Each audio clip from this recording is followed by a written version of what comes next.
All right, so Mondo Boys, I appreciate you guys joining me tonight. Yeah, man, we're man. very happy to talk. We love to talk about movies and talk about music and stuff. I Absolutely. mean, I figured you have to. It's what you do for a living, so Dude, it's kind of you why better like it.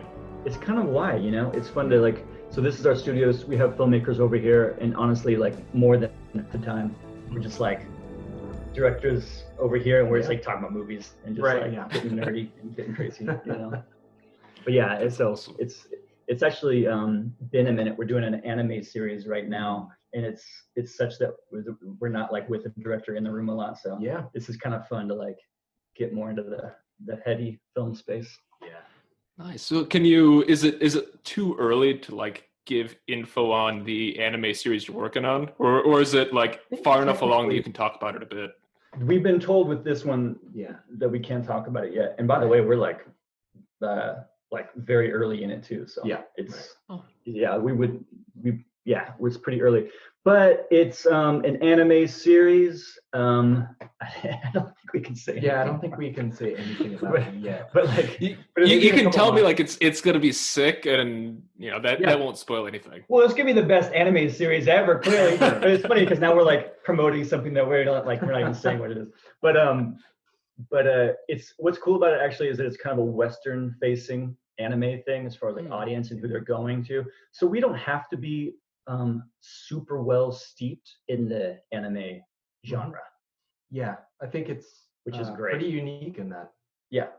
It's been fun so far. Yeah. For sure. So so we're kind of getting into it, and we do have a major appreciation for anime, and even just some of the Japanese animation that even outside of what I think of as anime, because anime is kind of comic booky, but Miyazaki is right. I think is Miyazaki anime. I was about to say that I'm not so. well steeped enough in it either to really know. But I know that's a point of contention because I always assumed they weren't the whole Studio Ghibli thing was just Japanese animation, and anime is a sub-genre of it. But I think this is coming from someone I have no idea. But that's always been my take. Dude, sure. It's an awesome whole culture and subculture, and it's cool that on this we can go crazy with some of the styles of it, but not really know. We don't have to be in any certain place in that genre. Right. Interesting. And so we can dance around the confidential stuff quick. So I mean, have you guys? So by the way, so many projects are it's always confidential. We can never. That's what's so tough. Really, until it's released. I know, until they're ready to release everything. Yeah. So many Fatman we were doing, and we wanted to tell people, but we were not supposed to say anything. Yeah. Middle of summer. Yeah. You're working on a Christmas movie in the middle of summer. Meanwhile, we're trying to be fun and engage people on Instagram and stuff. And then it's we're here, hanging out. We can't say the cool stuff we want to be talking about. We're working on something. Yeah. That you'll see eventually. We would love, honestly, if it was up to us, we'd be doing a lot more of the process, and because we think that people think of score music as a little more inaccessible than it really is. We love to have filmmakers over, and we show them what we can do, playing wise, come up with things and change it up in the computer and do so many cool things that people are either intimidated or maybe they've had experiences before where it was kind of a locked box. Right. And notes are always a huge deal to the composer. And it's this bristly thing. Yeah. But we are really not like that. And so, if it was our preference, we would be sharing a lot more and kind of being more inviting, with people, because we can do so much.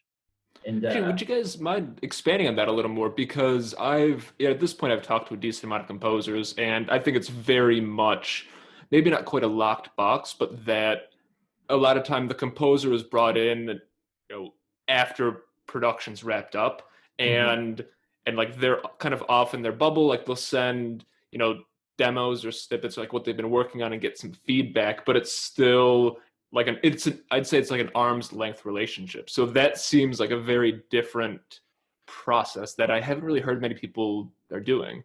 I know, man. I think that we're trying to break new ground in that way. I think part of it is that it historically was a very different process. So this would not be practical with with Hitchcock and Bernard Herrmann, it was a very different process. So they would be writing it out, demoing it maybe on piano, and then Hitchcock kind of hears it for the first time like on the stage. Yeah. So I think that, like to some degree, right? Like I think that is why there's so many relics, like in our industry and in every, like that's a relic. Yeah, especially just the attitude of being inflexible with music. Yeah, it's easy for us to write something and then flip it into something totally different. We love doing that, actually. So, but there is an attitude. What's so funny, dude, is like we are like, okay, cool, like you do, and then we tell, like even if a film doesn't say I hate it, we're like, this is gonna be a redo, and it's gonna be fun, and we're like, cool, it'll probably be better next time, and then we'll even like relay that to someone else in the process, like a musician that we're working with on a piece of, and like they get more bristly than we do. It's just like, why are musicians like, it's a thing, they're different breed, and we try to be kind of filmmaker mind as opposed to like musician mind as far as that kind of stuff. Interesting. Very interesting. And everyone that I talk to always talks about how it's a collaborative process, and so that bristliness, like not to put anyone down, but it seems like it is kind of a choke point in that collaboration. Like obviously the music aspect of it is typically considered the thing that is the most inaccessible for the director, like you mentioned, because almost every single time, like they're not a musician, they don't have musical background, like they can get in and edit, and you see people like Christopher Nolan who are getting really involved in the sound, but like unless it's unless it's like Charlie Chaplin or something, like the directors aren't involved in actually making the music. And so it's cool that you guys are actually trying to bring them in more and like really foster that collaboration. It's a lot better. Okay, because also when a director or producer does know about music, it gets worse. It's true. It doesn't make it easier. It's great when somebody can come in and just say, I know nothing about music, but here's what I want. That's emotionally ideal. Because you don't want to really dive into the nitty gritty of different chords, different melodies. Because it never works out that way. Right. Like, and that's all not about us. The emotion. Yes, and addressing their notes. Like it's not about us like wanting to fly freely because we're artists and stuff. Honestly, their notes get less effective on the turnaround if they get music terms for whatever weird reason. They have to stick to the the layman's terms about it and stuff, and then we kind of go from there. It's funny you guys say that. I was watching an interview with Harry Manfredini, the like classic horror composer, and he was talking about some experience he had where he was working with the director, and the director said, "Oh, I think we need a cello in this part," and Manfredini's like, "Well, what does a cello sound like?" And like the guy couldn't explain what it sounded like. He didn't know, but he just knew like, oh, cello, like that's in pieces. I like that. Yep, I think there's like every project to learn the terms, like redefine terms. Like what does vibey mean to this director? What is and even if they say cellos, we realize right away, right, like this is so and so talking. If they said cellos, they mean like this. They might not mean cellos. We have to learn, like honestly, the first like 2 weeks on anything, it's just like getting some terminology down. We kind of learned that through like Greg, awesome editor, Greg O'Brien, who like kind of he's a really smart editor, and he ends up being a really good go-between for us and with the director and stuff. He kind of like is such a like a glue and like an assisting everyone to kind of help that communication, because also the communication is like a lot of this. And the temp kind of communicates a lot. When you get to the notes and everything, you gotta be able to talk about it. And it's actually pretty easy. It's easier than people think. We don't want to hear about like music theory and stuff. It doesn't work. Like you can't talk about it. I mean, I get it. I haven't played in a while, but like I used to play a lot of guitar, and so I think even with that, like I didn't know a thing about music theory, so I can imagine people who are like less inclined than that. I mean, and like I'm not saying that I was like a prodigy or anything, but I think it's so easy to just think you know what you're talking about, especially when it's something that like you're not really that in. And yeah, I imagine it's just going to cause more problems. Mm. That's what it does. And it's easy. So yeah, we hear about composers, by the way, like to your question about like, it seems like there's the locked box, and that there's a tough communication, and it's not only because music is hard to talk about. It's like an attitude and a mentality that it's easy to fall into. And Totally. there are composers out there who like, really kind of basically don't take notes. Yeah, like absolutely. They'll do some because everyone has to, but it becomes a thing, and they put in their contract only so many X amount of notes. Like we would never think about doing it. Like it seems ridiculous to even consider. Because like honestly, we don't like to say this with a filmmaker who's going to abuse it, but like we like notes. Yeah, we want to do it. Like I think 4 times you start to get into a good, like it's been through the wash a couple times. Yeah, you end up in almost every case you end up with something that works better for the movie. And we try to communicate that to directors and producers without them abusing it, hopefully, because we don't like, there is a point too. You have to feel it out, like like if the cue's in good shape, and sometimes further notes and more redos, you hit a point of no return, or what is it, like it drops diminishing off, diminishing returns. Yeah. And you can kind of feel when that's happening. But yeah. And like I appreciate not mentioning names of who those composers might be, but I mean it does seem. Let's talk trash. Let's go. All right, you start. Yeah, I'm changing this. This is a gossip show now, so let's. Yeah. All right, we're in. We're gonna spill all the dirt.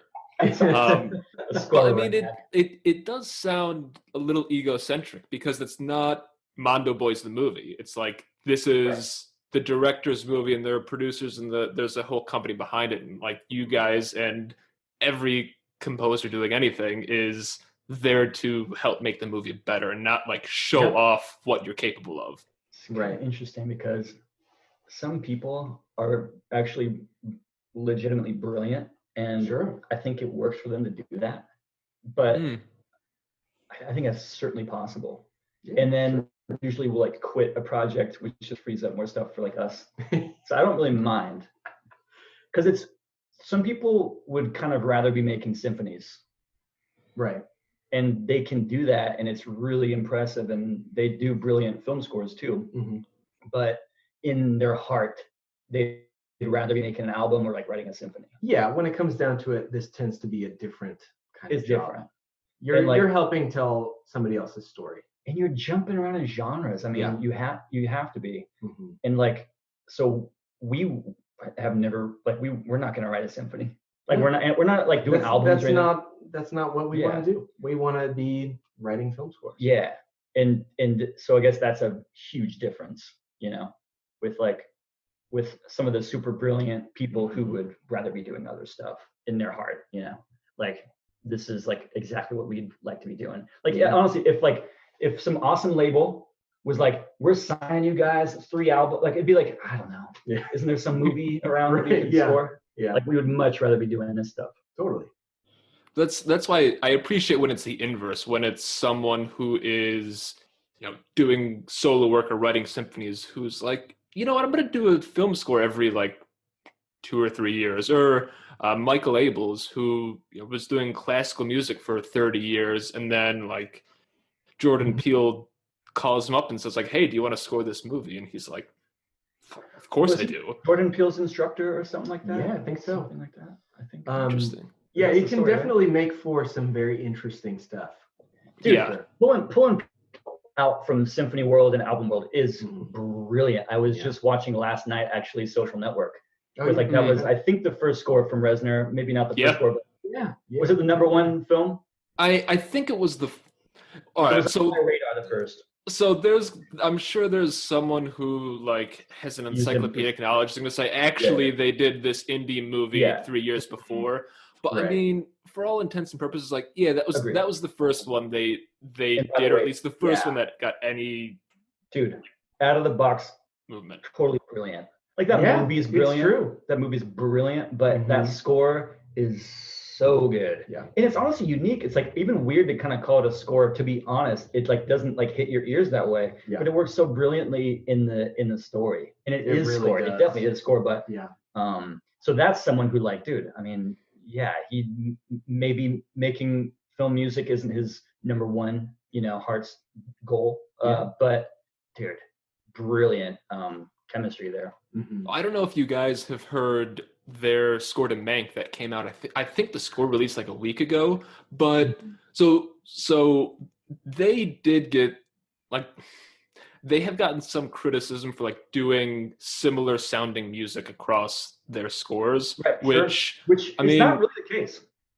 yeah, well, and also I'll say there are tons of great composers who they have their sound and they stick with it. Like I always talk about Philip Glass. Like I love him, but you throw up any Philip Glass score, you immediately go like, oh yeah, that's him because that's his style. Like there's nothing wrong with that, but they're scored Mank. They're like, okay, you don't like the sound we've been doing. Like Unrecognizable. here's Except something for the credits. totally different. I think the credits cue. I don't think it appears in the movie. It's the last song in the credits, and it's like, oh yeah, you can hear like the Reznor thing. I should say Reznor Ross thing, but yeah, as far as branding, I just think of Trent Reznor for certain stuff. Sure. And that was the one thing. It wasn't the movie, right? It's just like in the credits, and you can just something about the intervals and this piano thing. You're like, right, that's kind of the Trent Reznor thing. But dude, honestly, they were doing interesting music in The Watchmen too. And there was a lot of it where it's like, yeah, this sounds like this kind of Social Network, like Reznor Ross thing. And that was actually awesome. Like even in Watchmen, even stuff that feels like you know what it is, it worked great in that. And but there were a few cues in that. There's like that piano cue around the Tulsa stuff in the first episode. Like this would not be you wouldn't hear this. Like, it's really cool to see how they've evolved into totally beyond just like what you would pigeonhole them. Dude, and it makes me think that they are super engaged in the film music thing. It's not like it's obviously not a side thing for them. Yeah. And they are expanding big time. Yeah, Mank is kind of crazy. Yeah, I really enjoyed Mank. I'm like with Social Network thing. Fincher is like really fun to appreciate. He's done like 12 or 11 or something movies now, and it's like fun to think of him as a catalog. Yeah. And kind of look at how it all goes down. So I haven't seen the movie yet. I listen to everything that comes out, and I don't really have a problem with listening to something before I see the film. But like, obviously, that's high on my priority list of things to watch. But there's a lot of good stuff out right now. There really is. I want to watch The Sound of Metal. Oh, I really want to see that. I'm a huge metal head. Like I was in metal bands in high school, so like I really want to see that. Yes, dude, I love Derek Cianfrance, and he helped write it and I think produced it and didn't direct it, but the guy that directed it is like his screenwriter and their collaborators and stuff like that. So a bunch of I've been hearing a lot of good things about it. Nice. And I'm like, it kind of came a little bit out of nowhere to me. I didn't know. Like, dude, Derek Cianfrance, you never know when a new movie is coming from him, but he's like one of my favorite filmmakers. Yeah. Like he's awesome. And he doesn't have like some sort of PR machine or something that works out for other people where you know like when it's coming. Well, I feel like one of the things with him too is, and I don't understand this, but there are certain names that like the various internet film communities, like indie directors, that they love, and I never see people talking about him. I mean, he's so good, but dude, like, why isn't his name being thrown on all the time, like along with all these other directors? Right. It might be that he hasn't had a cultural slam dunk movie. Place Beyond the Pines, Blue Valentine. I know this much is true. I'm not listing off his whole catalog, but just like those are the ones that are like a big deal for a lot of people. But there's not like there would be no memes of a Derek Cianfrance movie because like they don't reach a certain level like in the conversation somehow. I mean, they are pretty dark. It might be that, but Place Beyond the Pines was pretty, at least from my I don't think anyone like has really Respect. watched it though. Like everyone knows the images of Gosling with blonde hair and tattoos. Yeah. I don't think people like really watched the movie that much. Yeah. That's That my makes sense. I mean, dude, it's like 3 movies in one, and Yeah, it does that's get an pretty dark. intense one. I bet a lot of people watch like the first 30 minutes first of that, and they're movie. like, Yeah. great. Which, I mean, I don't blame people because like it is a dark movie, and Sure. honestly, like that's why I haven't watched Blue Valentine, because yeah. it's like I just don't know at what point am I in the right headspace to Mhm. watch that. Like there's I there's mean, certain it's films not like that dark. It's all not right, that. well, and maybe part of it is I've Yeah. been meaning to watch it for like 6 years, Yeah, and I think it's yeah. just like built up in my head. Like I watched Irreversible, I don't know, Yeah, like see, it's 12 not like years ago. Irreversible. But Yeah. that's It's the not thing like though. a- It's like I like build it up as if it's something like that, and it's like gonna be just so okay. utilizing to watch. Right. Got Okay. it. Yeah, dude, it's so true. I think maybe perhaps I know this much is true is a little bit like that in the sense that it's like It gets you gotta very- be kind of ready. Yeah. That one hit me really well though. Totally. I don't know if it was Well, just dude, when because I all these watched stories it they're or about what, but love. Like it's Yeah. there's a warmth to Yeah. all this dark stuff. there really is something that draws you in and makes you feel for everybody in the movie. Totally. It's not like just wretched horror. Right. Even though things happen, we're like, uh-oh, is this going to go? I was watching the first episode of I Know This Much Is True with somebody who was just like, it was like they immediately knew, like, wait, what is this? Like, what is this? Where is this Yeah, going? right. Like, who's this filmmaker? What have they done? Because yeah, you're like, right, this could become a truly horror kind of situation that Very you don't want to easily. jump in on. Yeah. But knowing Derek Sanfrance's like work, you're like, no, he's always gonna hold your hand through this. I mean, you have a lot to hold on to. Dude, I love that series. That freaking. So know I this haven't honestly. This is the first I've even heard of it, so I'll be Okay. Oh, I'll you be gotta watch trying that. to check that out soon. You have It's a lot to catch up on, dude. oh my gosh, man. I mean, well, that's the problem. It's like working more than full time at a like, Yeah. and then doing all this stuff. It's like, where's the time to actually do for sure. these other things? Dude, and by the way, there's always like huge blind spots. Oh yeah. We no have matter no what. chance of catching up on, We could take a year off and just watch Yeah. movies the whole time Yeah. and still no. have a bunch of blind spots. Yeah. I mean, we probably could cover any year with that. but that's the I mean, people did over lockdown the AFI 100, like Yeah. people try to watch it. Yeah. I think that's a great idea. Mhm. I probably know half of them, maybe. Yeah. I don't know. But you did have time to watch Fatman. I did, yeah. So Cool. like We I was appreciate saying, taking the time to check it out. Yeah. well, you know what? I was excited about it because it's one of those films where once, like right around when the trailer launched, because I honestly I don't watch trailers anymore because so often they give you a play-by-play of the film. Like they give you every beat up until the last 15 They minutes, do. and like you can just connect the dots in your head. It's like, Yeah. well, Mhm. I don't want to like. What's the point? If it turns out a film is good, like hopefully I'll hear about it. I follow enough people online, like I'll see it. But that was one where I did watch the trailer. I don't know, a couple months ago, Because and you're it's probably like, what the hell is this? exactly. It's like such a ridiculous premise. I was like, please well, give me a primer. Like, show me as much as you want to. It's crazy. Yeah, and dude, exactly. we actually loved that trailer when it came out too. Yeah. Because there's been a few movies that happening kind of like where like nothing but energy and love doing it, but we're like, all right, so like this is gonna be one of those movies where, like people are gonna react really polarized. You just kind of know it going in. But when that trailer came out, it's like, wow, this trailer is really cool. And honestly, we do not dive much into like any comments or stuff like that. Mhm. And even honestly, analysis on movies that we've been part of or our friends did, it just doesn't like.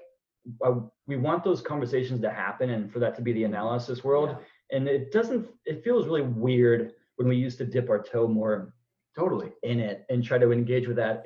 I think it's best to like not.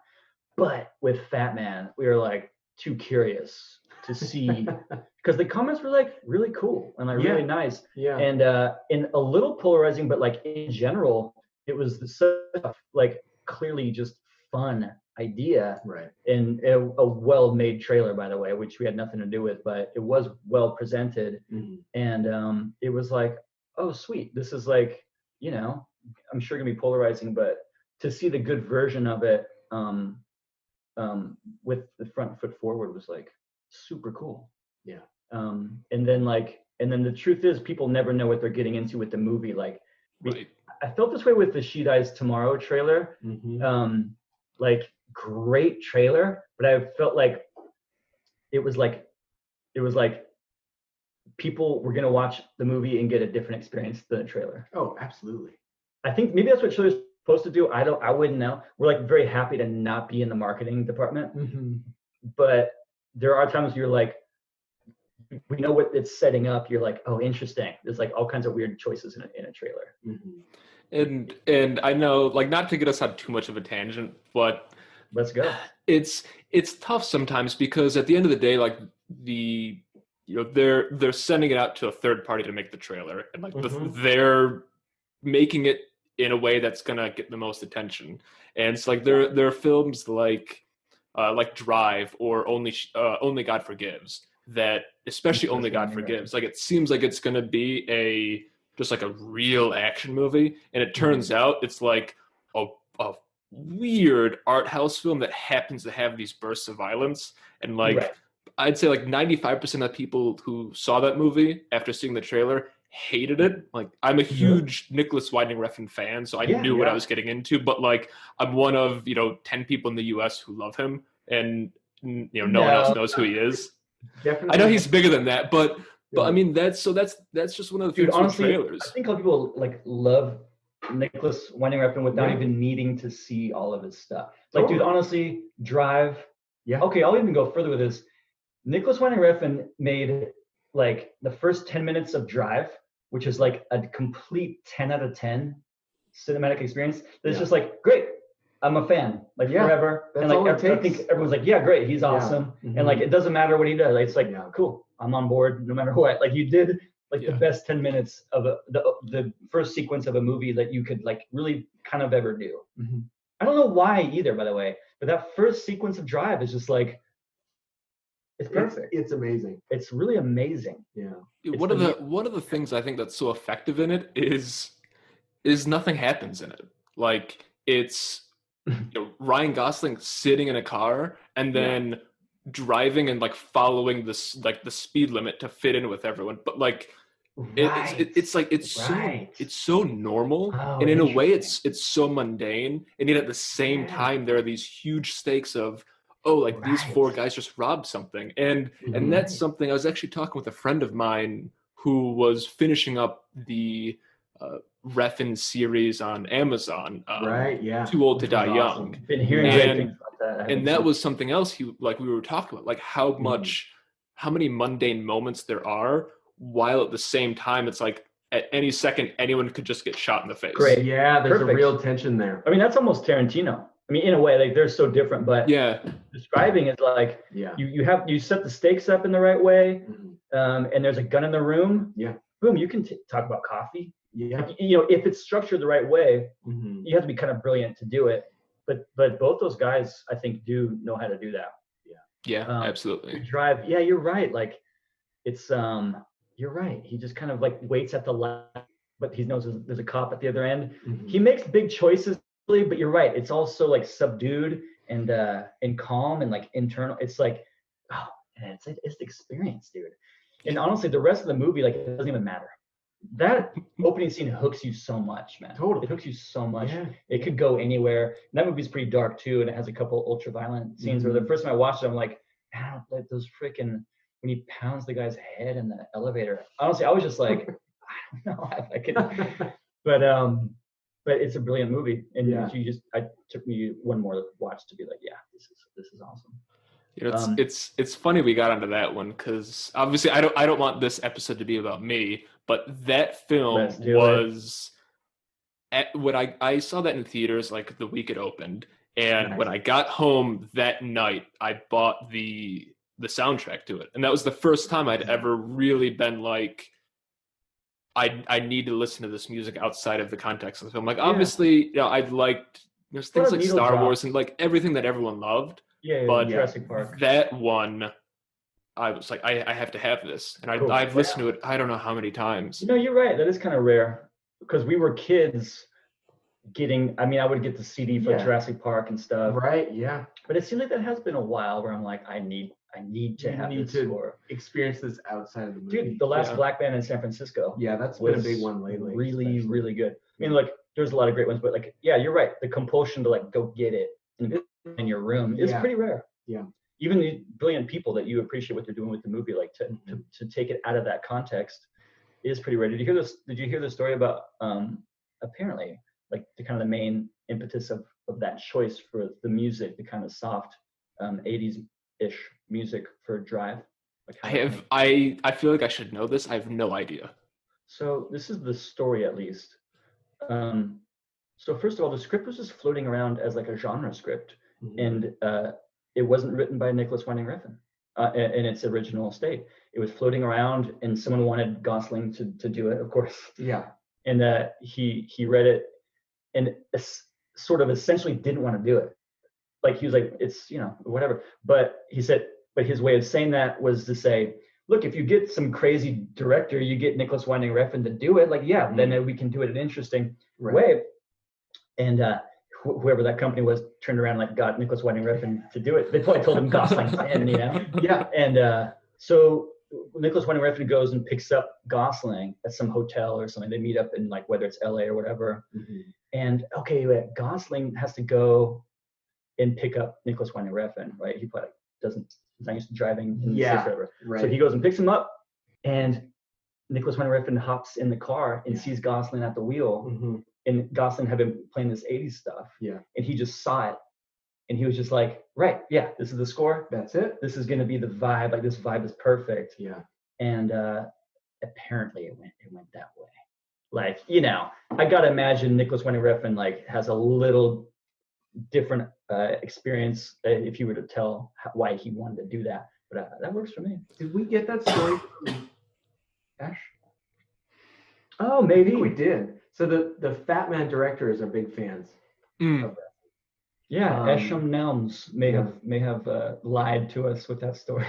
You know what though? So one of the stories that I had seen floating around was that because Nicolas Winding Refn's from Denmark and he doesn't have a driver's license at all. Okay. So the story goes. So he just had Ryan Gosling drive him around endlessly through LA to just like get the feel for how things would be. Yeah. So I'm sure.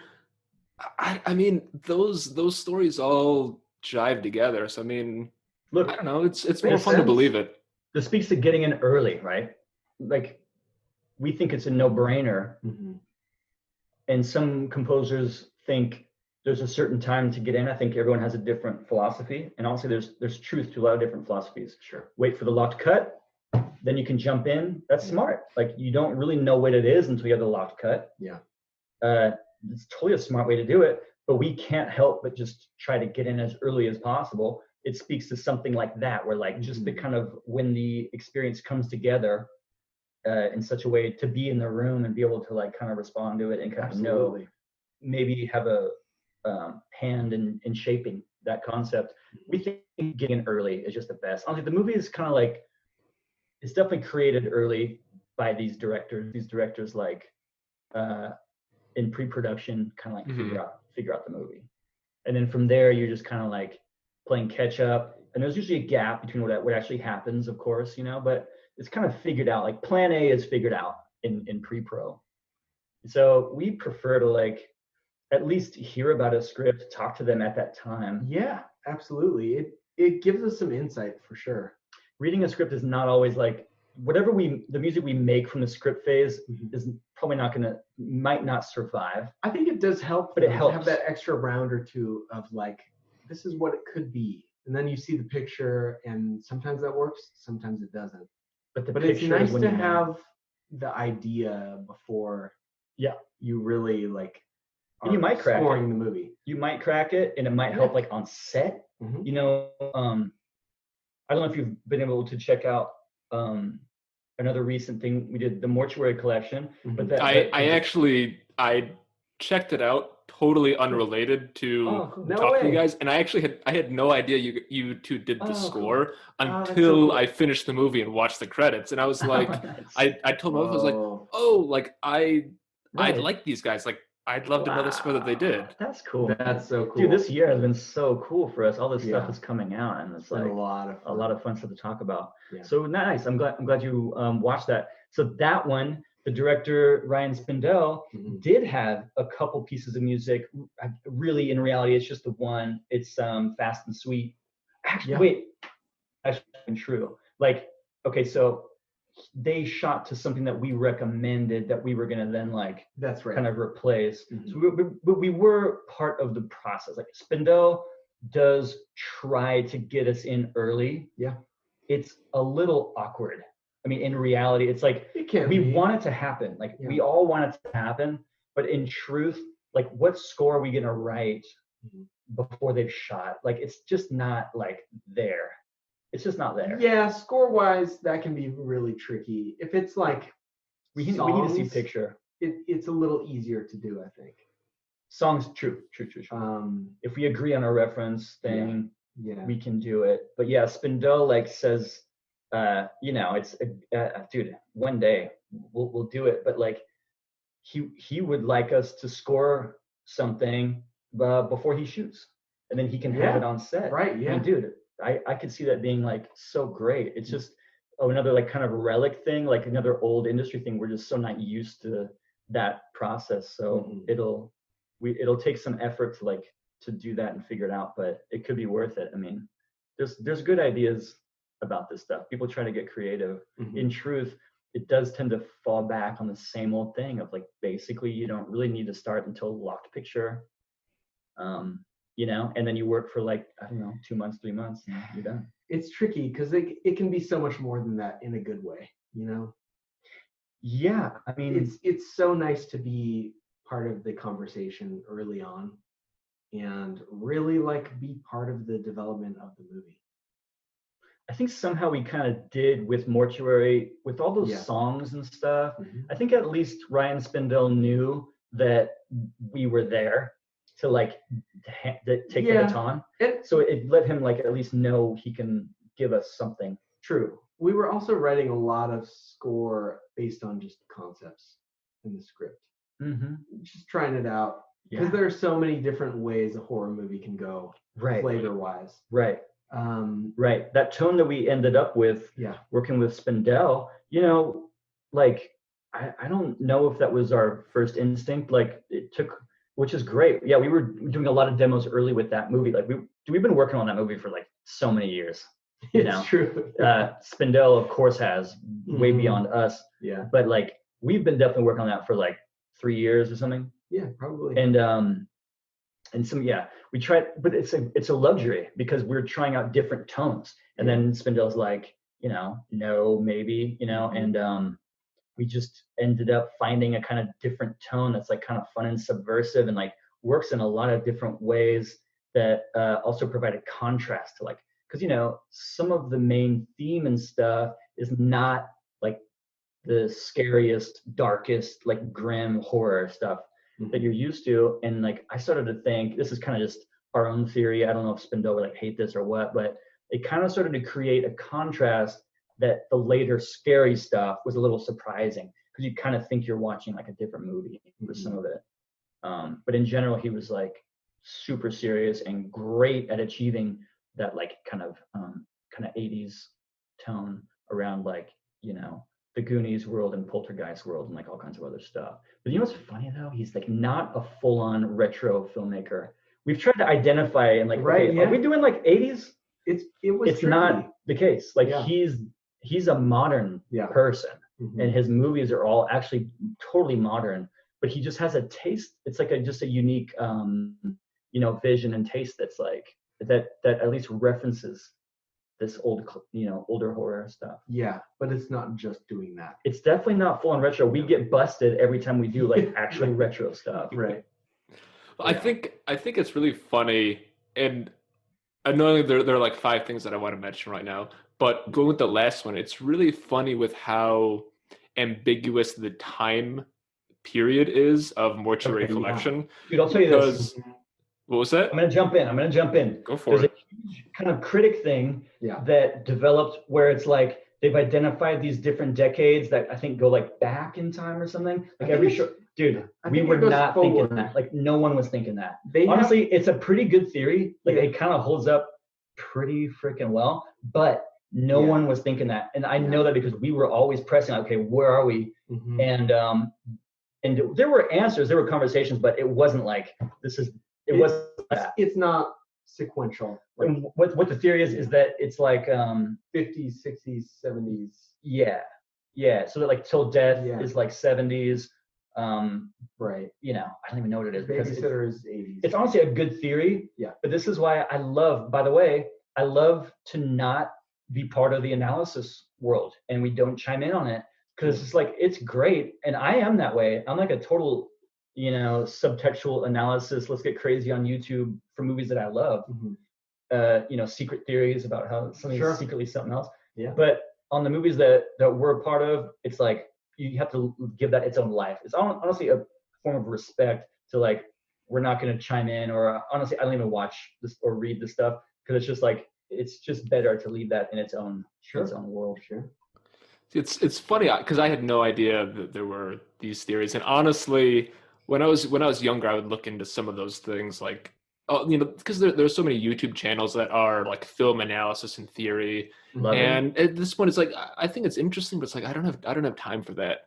But I don't buy that theory whatsoever because like if you watch the second segment, they're obviously like it's obviously in some ways grounded in a particular time period, like with how so that's unprotected, right, on the college campus and stuff. Yeah, exactly. Cool. And so I was gonna say like there are certain things that seem to really ground it with how the college feels and some of the dialogue, but at the same time there's all sorts of just like anachronistic dialogue too, and like things that are in there, and it's like I don't know, when I was watching it I was thinking it just feels like they like certain aesthetic aspects of a particular period, but they weren't like, it wasn't, this is a 60s period segment. It's like, no, we just like things that, like some aspects that are in the 60s, we're going to throw it in there, but it's like, we're not making something that's die hard to this.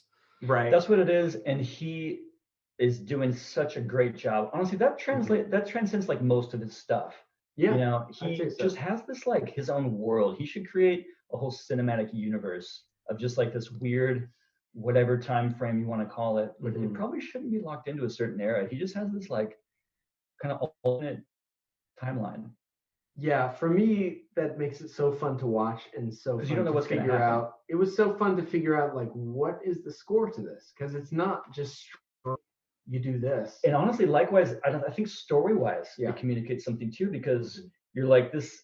Okay, so the one exception is that in the later segment, Babysitter Murders, which by the way, I think in the film, like you don't have these titles. Like we were always processing it as these specific names for different films. One. Babysitter Murders has a title. That's it. But so yeah, Babysitter Murders has that slasher film that's like the 70s slap. Like that is boom. Like that has a genre that's made in like 1978 or something. You know what I mean? Like you can just tell. It's like a very specific thing. Made by the same team, by the way. But yeah, like that is what we're talking about. Like that is that the rest of the movie is not doing. And I think so for the rest of the movie, since it's not locked into a 1978 slasher movie, you don't know like what could happen. Yeah, I think there is a thing about that. Like retro movies, it's communicating so much of that backbone of like what they're doing a take on that you a little bit know what's going to happen. Like there's a little bit of limit to that stuff. So maybe that's why Spindell just like is pretty freed up as far as like what genre he's really in. Yeah, but and look, maybe I'm going to start getting in like too much of the analysis weeds that's like all made up in my head. But what I viewed it as was like so many of the, like especially the retro 80s things that we've talked about, and it's getting into like 90s stuff now, are like so in vogue. Yeah. And things like that will be the identity of the film, will be like, hey, look, we're doing something it's an 80s callback throughout the entire thing. And like you said, it carries certain tropes with it. But Mhm. I mean, for me watching that, it felt like not necessarily like a satire of those things, but at the same time being like, well, rather than do just like a full blown throwback, just take what I want. If I want to take tropes from it, I will. If I don't, I won't. Like Yeah. that seems like how those sort of like retro things should be, or at least how they should be if you don't want to be locked into the structure that's already been around for 40 years. Yeah. You do get locked. I think it's super smart to give yourself some freedom, genre wise. Honestly, I think that's probably what we're talking about more than the actual time frame. Time frame is kind of whatever. Honestly, I think Spindello does a great job of not knowing if you're gonna get like. By the way, I love heist movies, and part of it is this reason. You never know in any given scene. This could end in like a kiss. Someone could get killed. Someone could get tricked. So like like anything could happen, and like and Spindello like gets that totally freeing thing that like literally it could go in any given way. Dude, I'm glad you watched that. Like that movie's been a big deal for us like for a long time. Yeah. Well, it was cool because I actually watch a lot of horror anthologies. Oh, cool. And nice. honestly, the vast majority of them they're awful. I mean, because a lot of the times I think it's it's a really small production company that manages to get 8 horror films and throws them together and that's it. It's just bang bang bang. They usually get like different directors for the different segments, I think, or typically. Yeah. You're getting so different tones every time. I mean, and sometimes if you want it to be like what to me is like a true anthology, like a short fiction anthology of like, here's 15 short stories from 15 different authors, like it can work, but it won't necessarily have an overriding thread through it. Yeah. And so honestly, like most of the ones that I really enjoy are like just some of the really cheesy ones from like the 60s and 70s with like Vincent Price and Peter Cushing, because look, they're not scary, but like they're just really fun. Yeah, so it's fun. Wait, what is that? Oh man, there's so many of them. I know them. they were together in like different like super Dracula stuff together. I think one of them is The House That Drips Blood. I think that might have been Peter Cushing and who else did I mention? Not Vincent Price, but Sellers. Oh yeah, it was Christopher Lee. Yeah, so I think that one had Peter Cushing, Christopher Lee. Right. And there's a few others, man. On the spot, obviously I can't think of them, but like let's just do a quiz. Yeah, exactly. A pop quiz, like I thought I was done with these. We would fail. We were honestly recently doing this kind of meeting where we wanted to study up, and then we just kind of realized, you know what, we're not necessarily students and scholars of all this stuff. We're a little bit, but it's not really our job. You know? And we're when just it comes not. down to it, that's just what we like. Yeah. What we like is what we like, and what we make is really the more important thing. I don't think every maker of this stuff has to be a total scholar deep dive on like everything. We have certain things we can get crazy on, but you know how it is, dude. You go talk to some cool movie people, and it's just like, holy crap, I'm an idiot. Philip Seymour Hoffman and Boogie Nights. Every meeting, but yeah.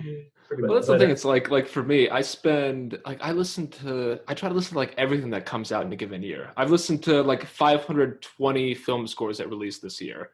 Wow. And I keep, this is going to sound nerdy. Like I have a list of everything I've listened to, like the notes that I have on them as I listen to them. Great. Yeah. But at the same time, it's like, if you quiz me and say like, oh, well, what did you like that came out in August? I'd be like, I have no idea. Or like who scored like this movie that came out 2 months ago? I'd be like, I don't know. The brain is funny, and I embrace that. I think that like, I'll be super ashamed. And right now it's happening too. It's fun to like come up with scores and whistle them based on what you love and stuff. This is a weird brain fart that I always have. Yeah. I can't conjure the Indiana Jones theme. Really? Yeah. Go. There you go. See, I can never. I have a weird because one time I failed on the spot, and so I just like. So it's blocked in your blocked. brain. Like it's PTSD. Dude, I have PTSD about getting called out about one of the great scores. And we all have blind spots. Yeah. I totally embrace that. I don't think we should all be like. I think you're probably. It's more like film school where everyone improve their knowledge all the time and stuff. And even that's annoying. But when you're younger, it's kind of like how you show that you're like you care. But but now it's kind of like a crutch or a distraction. Yeah. You know, why do we need to like know every Bernard Herrmann and you know Morricone? Look, we need to know enough to fall in love with it and jump, you know, try to get on their shoulders, but we don't have to do a deep dive and like we're not scholars. It's different. Yeah, I'm with you. 100%.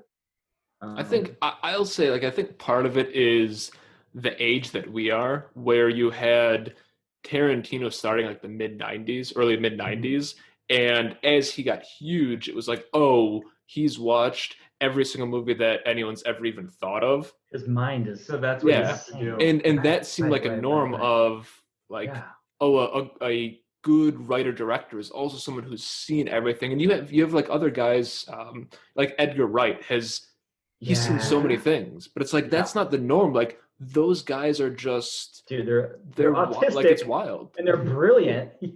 But they're just different. I mean, I don't think Edgar Wright is autistic. Tarantino, I don't know, but like, but they're so brilliant, and I love talking to these directors. Honestly, a lot of directors do have that kind of mind. I don't think they have to. We would never be like, oh, so and so doesn't know, you know, like it's not on our agenda. But a lot of these directors really do have that insane mind. Yeah, so really cool, deep knowledge of all this stuff, dude.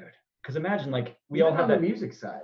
It's like it's kind of intense to be have a conversation with the director and who knows more about some of this stuff than we do. I mean, it's like, okay, cool. Yeah.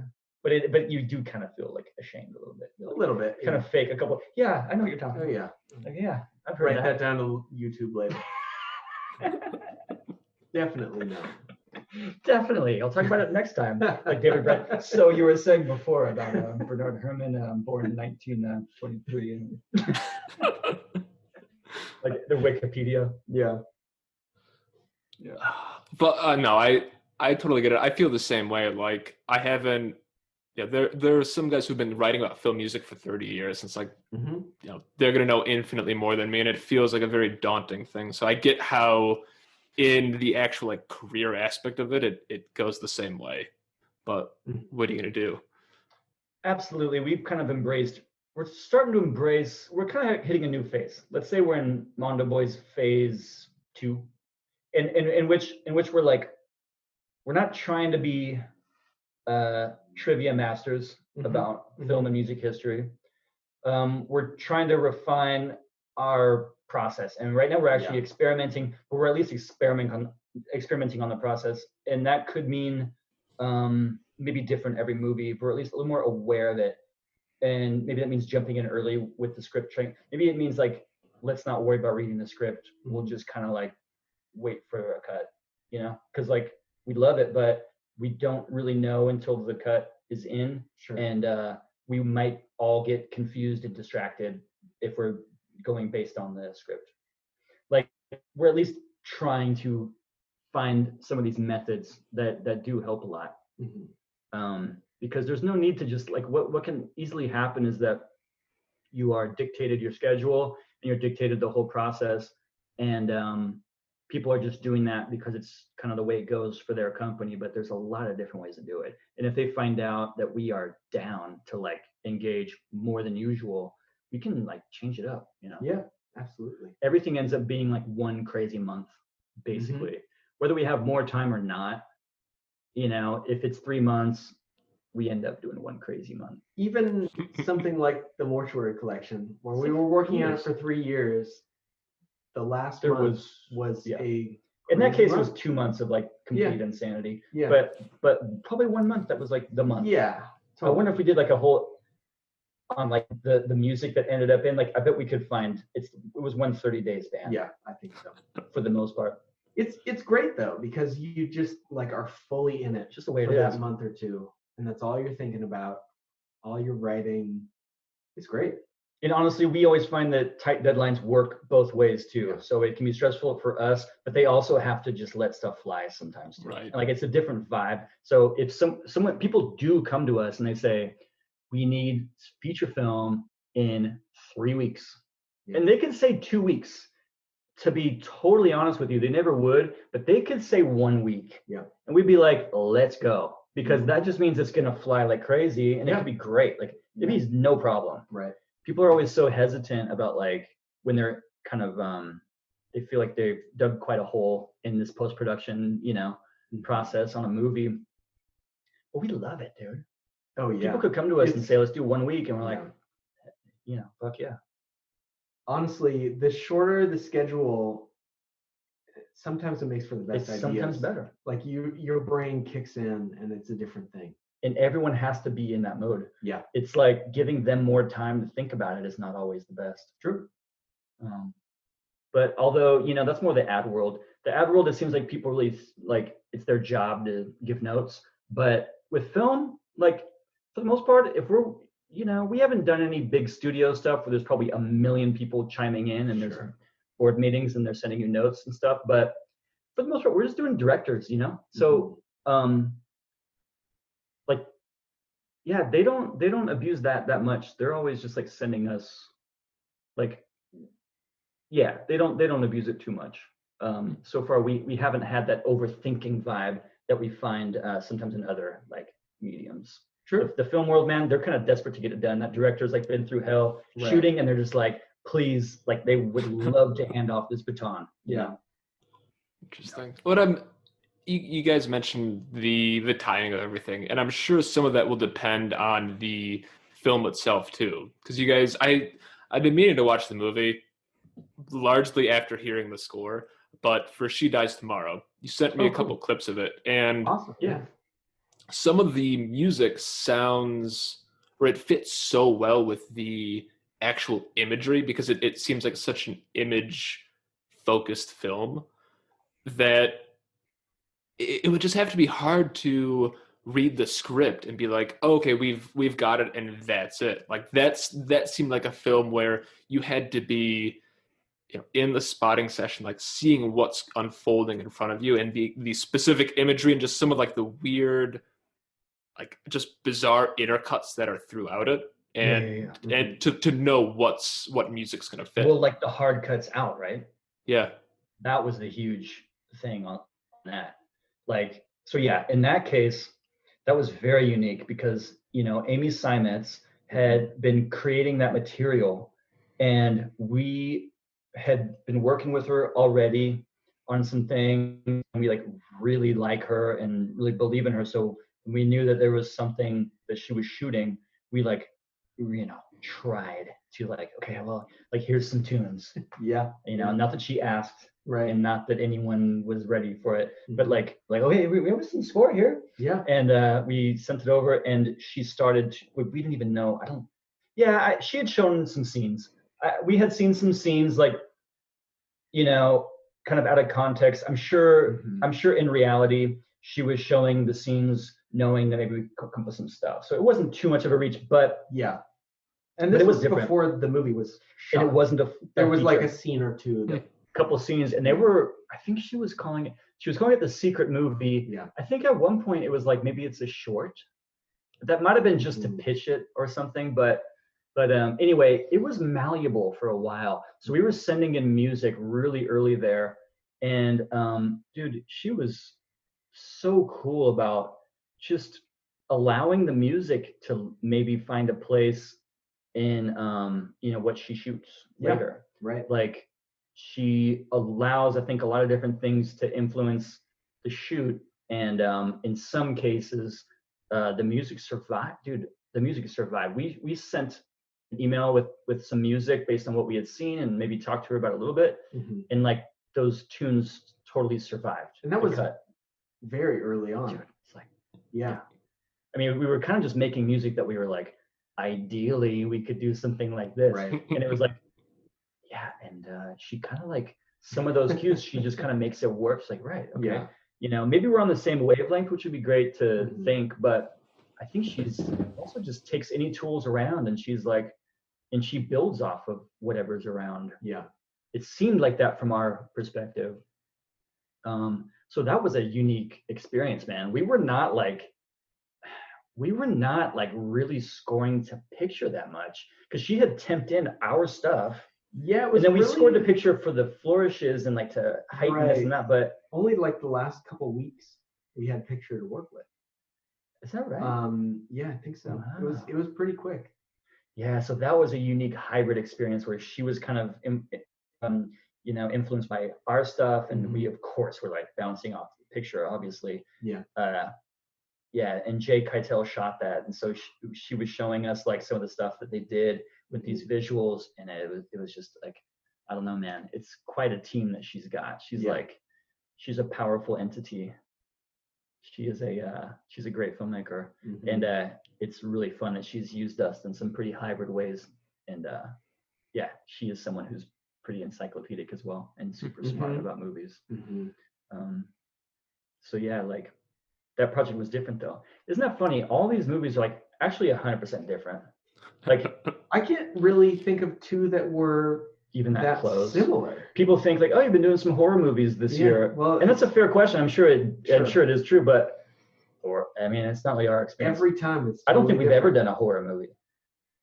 Yeah. You know what I mean? As like far as Mortuary like what I would different. think of as horror movies. We haven't done like The Ring. Right.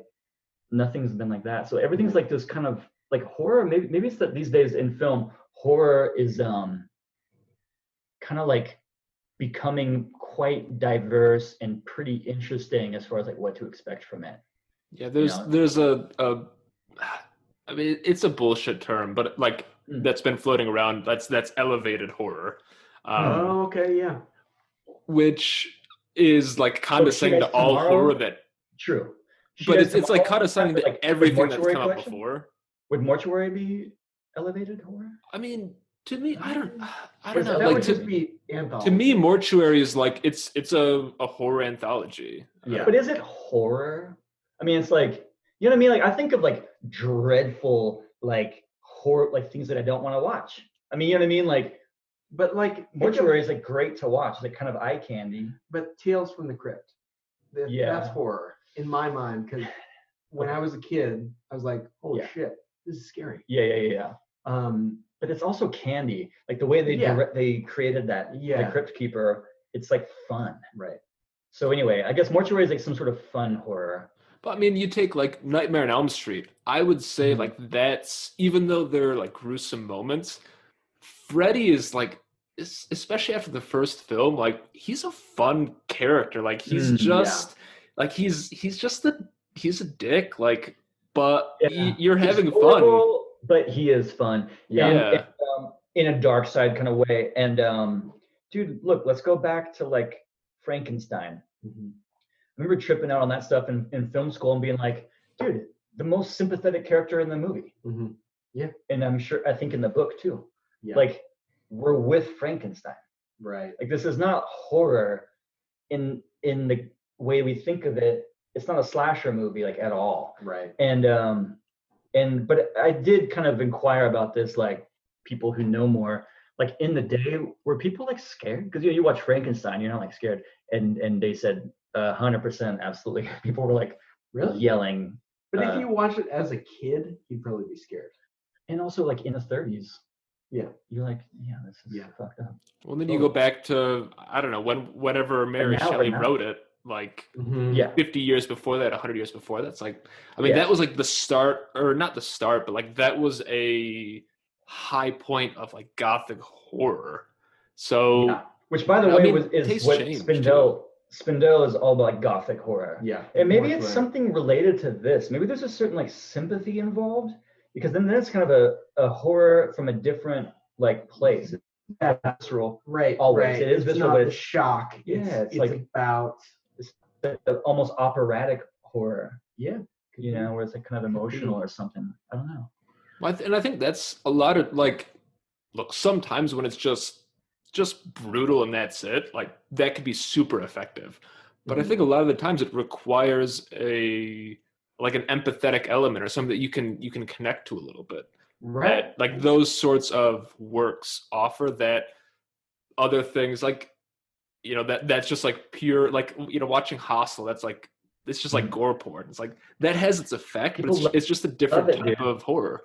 Okay, that kind of just relates to gore, right? I mean, we were watching Inglorious Bastards recently, just to kind of like, I think we were doing something stressful and we like, needed a night off to just like enjoy, what we love, and it played so well, by the way. Yeah. And part of it, I can't help but think, was related to the gore, right? The scalps, they cut to the cutting, these like gory scenes, but it definitely creates stakes. I mean, it makes you feel the stakes. It's not just like some sort of horror History Channel. I mean, that's not horror, like not some sort of like History Channel, like drama. Like people have their scalps like being like, and you see it, and you're like there with it, like holy, and it contributes to the story. And I mean, Hostel is way more extreme, but I mean, that's Eli Roth, right? Hostel. So like, and he's in Inglourious Basterds. I'm sure that's why I thought of it. But like, and by the way, I'm sure Tarantino is playing with that idea by putting Eli Roth in that. I mean, he's not an actor, right? He's good in that role, but like, he's probably playing with this idea. And there's just something about gore that absolutely like brings you to attention. Oh yeah. Like in a way that nothing else really does. You feel the stakes. Oh, dude.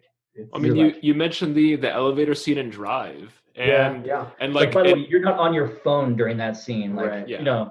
It gets you to attention, like you're there. And it's the same because Nicolas Winding Refn talked to Gaspar Noé about how to make that effective because of Irreversible. Like one of the early shots is there's this brutal scene with a fire extinguisher where like someone just gets like beaten to a pulp, and I mean, that movie is filled with just these like visceral, awful moments that get you to attention or effective. And it's like, that's a way to do it. Dude, it works. Yep. And when you're trying to watch a movie with some people who maybe like aren't in it for the cinematic experience, in a vacuum, they need a little punch, like we all do sometimes. Totally. Freaking gore, dude. It's fun in a dark way, and it gets you like, okay, shit, so by the way, absolutely not hating on that. I mean, clearly, right? I think the takeaway is like, that's totally one way to do it. But it's funny that these movies, I mean, is there gore in Mortuary? Like, yeah, I mean, so I'd say the end of the unprotected segment, that's, I mean, as a guy, like, so brief, but it's awful. But it's not the way you would see it in like Hostel. I mean, obviously it's different movies. But he's so brief with that. He gives you. He's not like, you're not anyway. But the answer is yes. There is some gore. There's some brief, but there is Babysitter.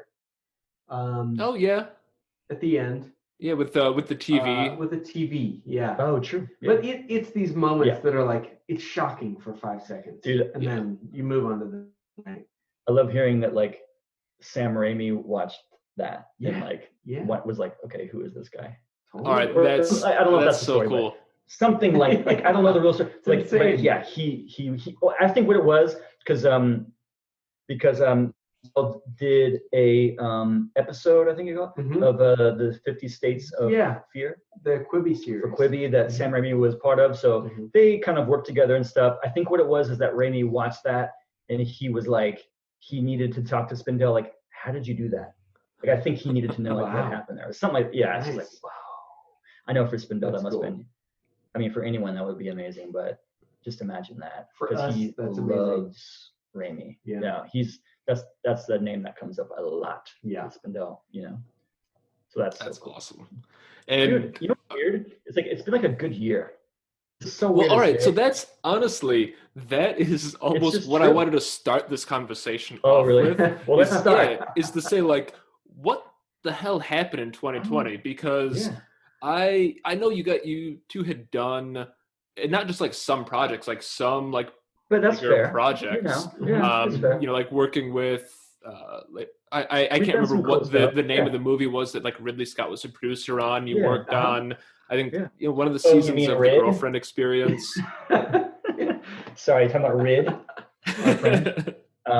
Yeah, dude. No, you're right. Like we really enjoyed working on really cool projects all the time, and like it's been good for the past like long time. But it's kind of awkward. Yeah, but this year has been really 2020 was kind of dope for us as far as professionally, creatively, like totally.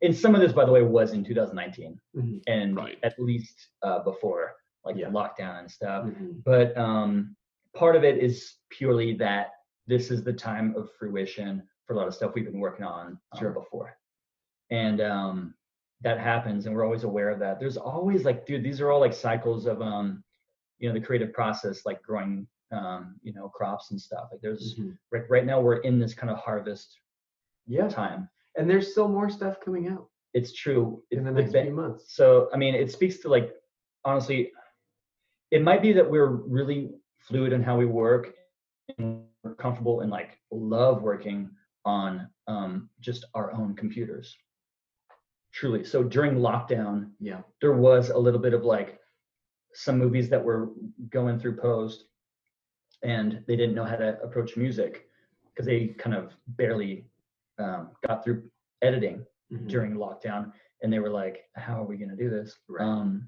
We are 100% stoked to work just like here, we can do a whole score right here. And so that helped. I think there's a lot of composers who definitely could do that too, but we were kind of right place, right time for a couple projects. During lockdown, we did sort of the end of She Dies Tomorrow and Run, Hide, Fight. Which isn't coming out, but it went to Venice. It was like a super crazy experience. And then Fatman was totally in lockdown too. Yeah, absolutely. That might be it. There's probably some others too. I mean, Silk Road, I think we did already. But I think that might be part of it too, man. Like even without lockdown, I think like we have these great filmmakers that are around us and we've worked with before, and like everyone's kind of like coming of age in a way, like in career-wise coming of age. And so there's just a lot of ripe fruit on the tree right now in our little network, and like people in LA for like the kind of next generation of LA, people that are like, have had support from like the Sam Raimis and like the Ridley Scotts and Soderbergh.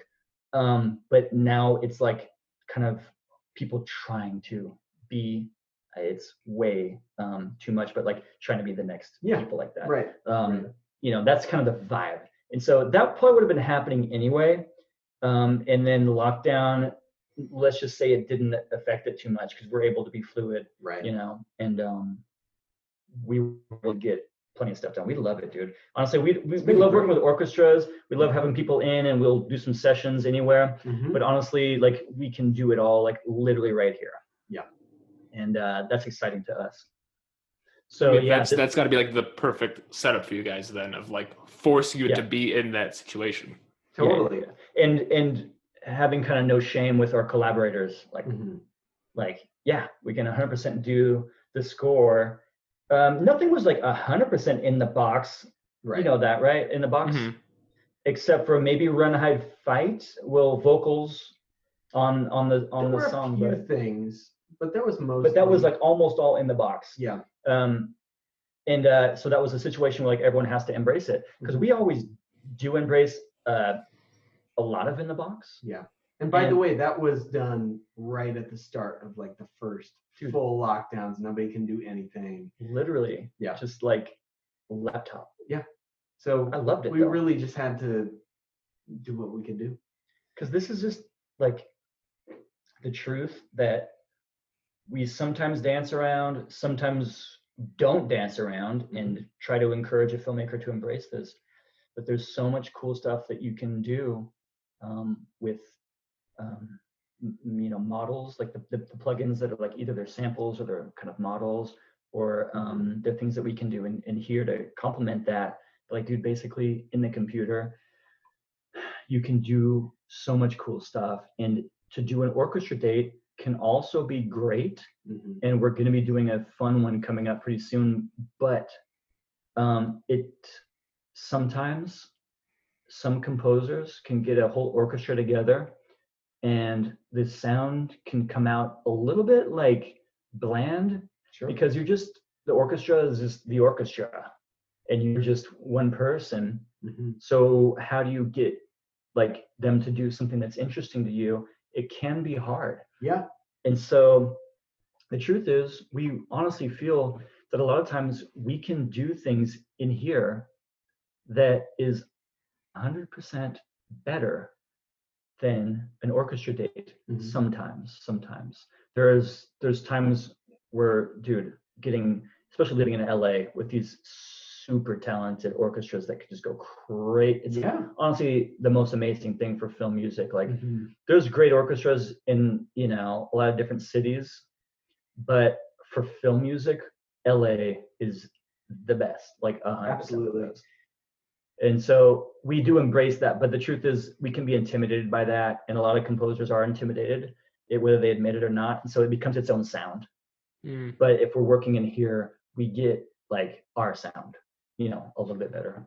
Yeah, it does go back to that idea of flexibility and just being able to, like, you know, if you go in and record a session with a full orchestra, for us, that would be amazing. And then we take that back to our studio and we say, okay, do we want to keep it as is, or do we want to add to it, mess with it? We got to mess with it. Like, you have to. You know, what happens in that, you know, 6-hour span is great, but like, that's not what the score is now. Those scores are boring. Unless you really have your orchestra, which we hope to one day, and like know how to, you know, get all this interesting stuff out of it, which, you know, great composers and conductors do, you know, to this day. But for a lot of composers, you just kind of like think, great, orchestra day, it's going to be great, and it's going to be great fidelity wise, and the playing is going to be totally top notch, but it's going to be just a little bit like not unique. You know, maybe that's like one way to put it. So, dude, we totally embrace this stuff.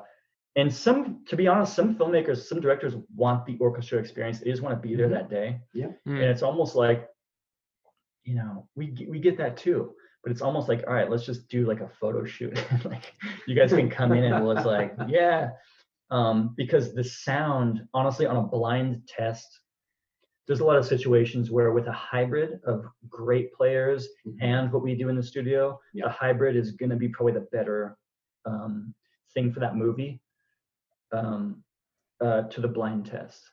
But a lot of times with the filmmaker, it's not a blind test. They don't just hear music and take it or leave it. It's always like, is this real or is this not real?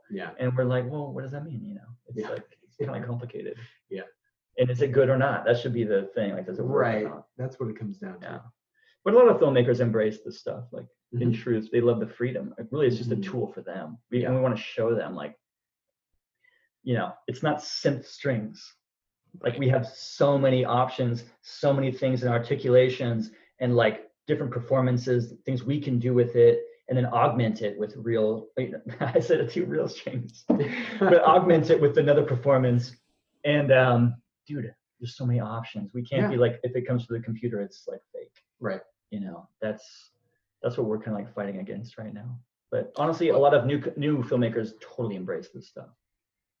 It raises so many interesting things. Like, I think one of it is like the name that everyone knows recently of like that orchestral film score is like John Williams. But he started off doing jazz music and big band before he was doing film music. Like, he didn't.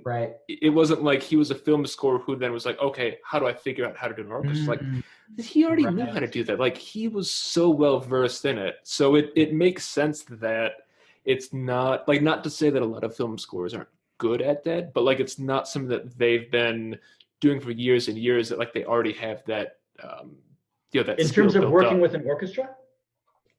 Well, I think just not like working with an orchestra, but just having that like intimate familiarity with it, I suppose. Because like he had done that for, however long before moving in film music. Yeah, just in a different context. Dude, we got to have a hangout with Don Williams. Yeah, his brother. John Williams' brother. Baby brother. Dude, it was so cool, man. He was just So because amazing. Don Williams is a great timpani player, other percussion, and he like plays he's on been part of like all these great. He's crazy. part of this legacy crew. Yeah.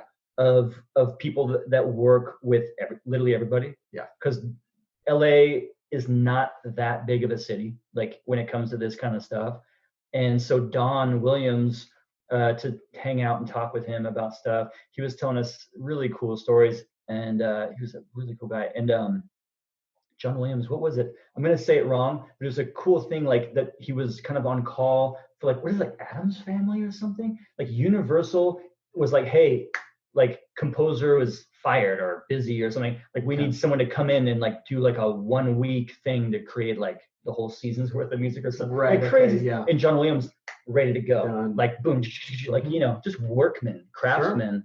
Sure. And you gotta imagine like that's cutting your teeth like to the nth degree, better than anything else would. I know he was a jazz guy. Dude, but you know, same with like Fincher, just kind of finding Trent Reznor, Atticus Ross, like Spielberg finding John Williams, like, dude, the fuck. I guess Jaws was before Star Wars. I think it was Jaws and then Star Wars. Yeah. I think so. I think so. So I think it was Spielberg. I think that kind of found him. It was. Dude, it's so crazy. And I think he'd done a couple like smaller films. I know he did In the Valley of the Dolls and like Cinderella Liberty that were much more jazzier. John Williams did In the Valley of the Dolls. Well, he was also doing TV.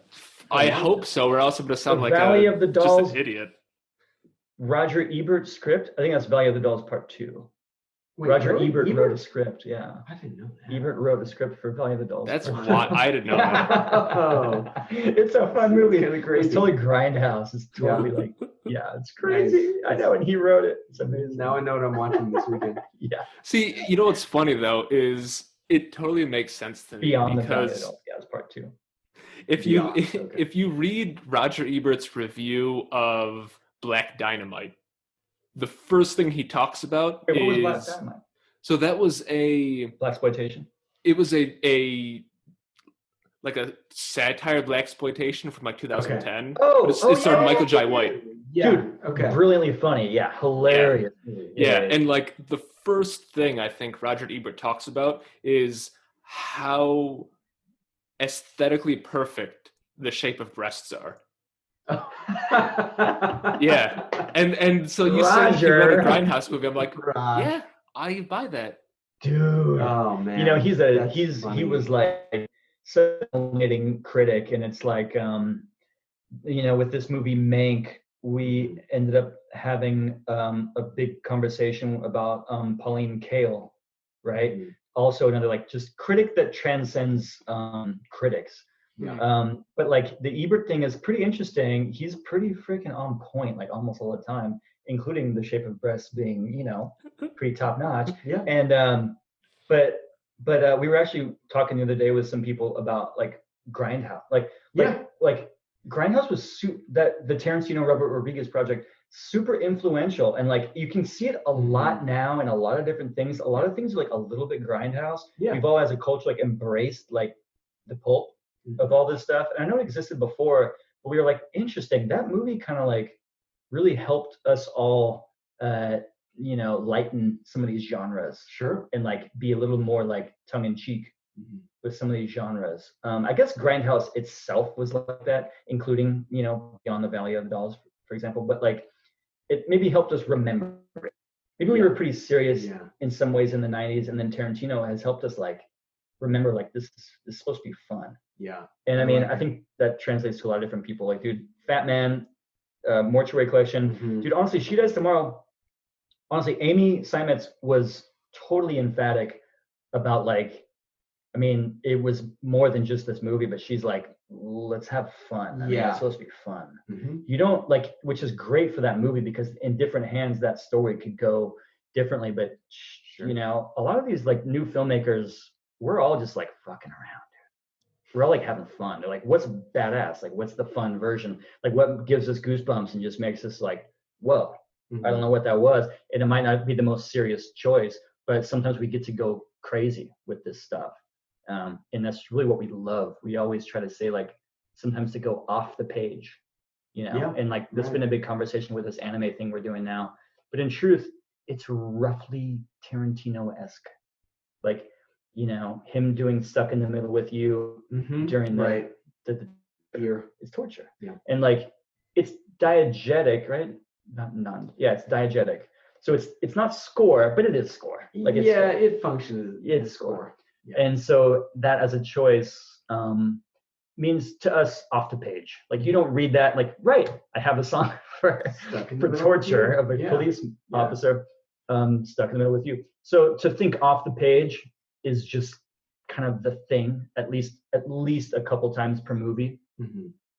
And we try to like dissect, like, where did that even come from? But honestly, I think it's like Tarantino. He's like kind of the man, dude. But it's funny. I'm glad you mentioned that, because when I saw Grindhouse around when it came out, and I only saw Death Proof. I haven't seen Planet Terror. Okay, fair enough. Same. Yeah, we were saying I didn't even go to see it. I'm a huge Tarantino freak, and I did not like go out to see it in the theater. Yeah, I don't know why. But yeah, but I think that's part of it is like, and I don't want to sound like I'm, you know, just blowing Tarantino right now, but I think it was in a lot of ways ahead of its. I mean, it was ahead of its time, because that sort of levity wasn't really as common, especially when right around that time you get Batman Begins and then The Dark Knight, which is like, we're gonna make everything just serious and gritty. Yeah, it's the opposite. Yeah, and then you see like this, which is brilliant, divergence. gotta say. But there's a divergence. Great. And actually, I have the feeling that Tarantino himself also really loves the Nolan world, right? Hasn't he like kind of done some of that? But there's a huge difference. I guess maybe that's like, honestly, we could like regroup all the genres. Like, we could like erase our kind of genre history book and be like, it's because this is our questions when we start a project, is like, really, I don't need to know if like you think this is horror or this is like a romantic scene or something. Yeah. But are we supposed to feel the character's pain, or are we not? Are we doing something else with it? And like, that can break two huge genres very differently. Yeah. And like, Nolan wants us to I think mostly feel the character's pain. And Tarantino sometimes, usually not. Wes Anderson, not. No. Like, we're supposed to be watching it objectively, having fun with it, or not having fun with it. We're supposed to be like thinking something about it. But it's not like we're supposed to be in the character's shoes. Yeah. That rings and true. Like, that would change a lot of different genres. Because it's not just like, I don't know, man. Seeing a lot of the critics and the analysis and stuff lately, it's like, I don't like think it speaks to what we were up to a lot of the time. Especially with the horror stuff. It's funny. Right. Just how it all plays out. It's not like we were doing horror stuff. Yeah. I don't think. And I don't think the directors were either. I don't think that's just a music thing. I think I think we need to rethink some of these genres, dude. I mean, not that it's up to us, but like, it kind of relates to like when a producer or a director is going to approach us and they want to tell us what it is without us saying, you know, anything or like reading a script or anything. They kind of just go to like a genre, and it's funny how we're like, okay, right, it makes sense, but like, we still don't know what it is. Like, they can talk about what it is in their world, maybe market wise and stuff like that, but it's like, we have still zero idea what music is going to like work in this. Yeah. Like, it really is going to be talking to the director about stuff like that, like weird stuff that is like kind of not defined, but usually in a conversation it'll like kind of come out like what they're going for. Like, oh, this composer can do you know, their action, or this composer does like the romance stuff. But honestly, I don't think that's like the most, you know, real way of like how everyone's working. It's like, it's weirder stuff than that.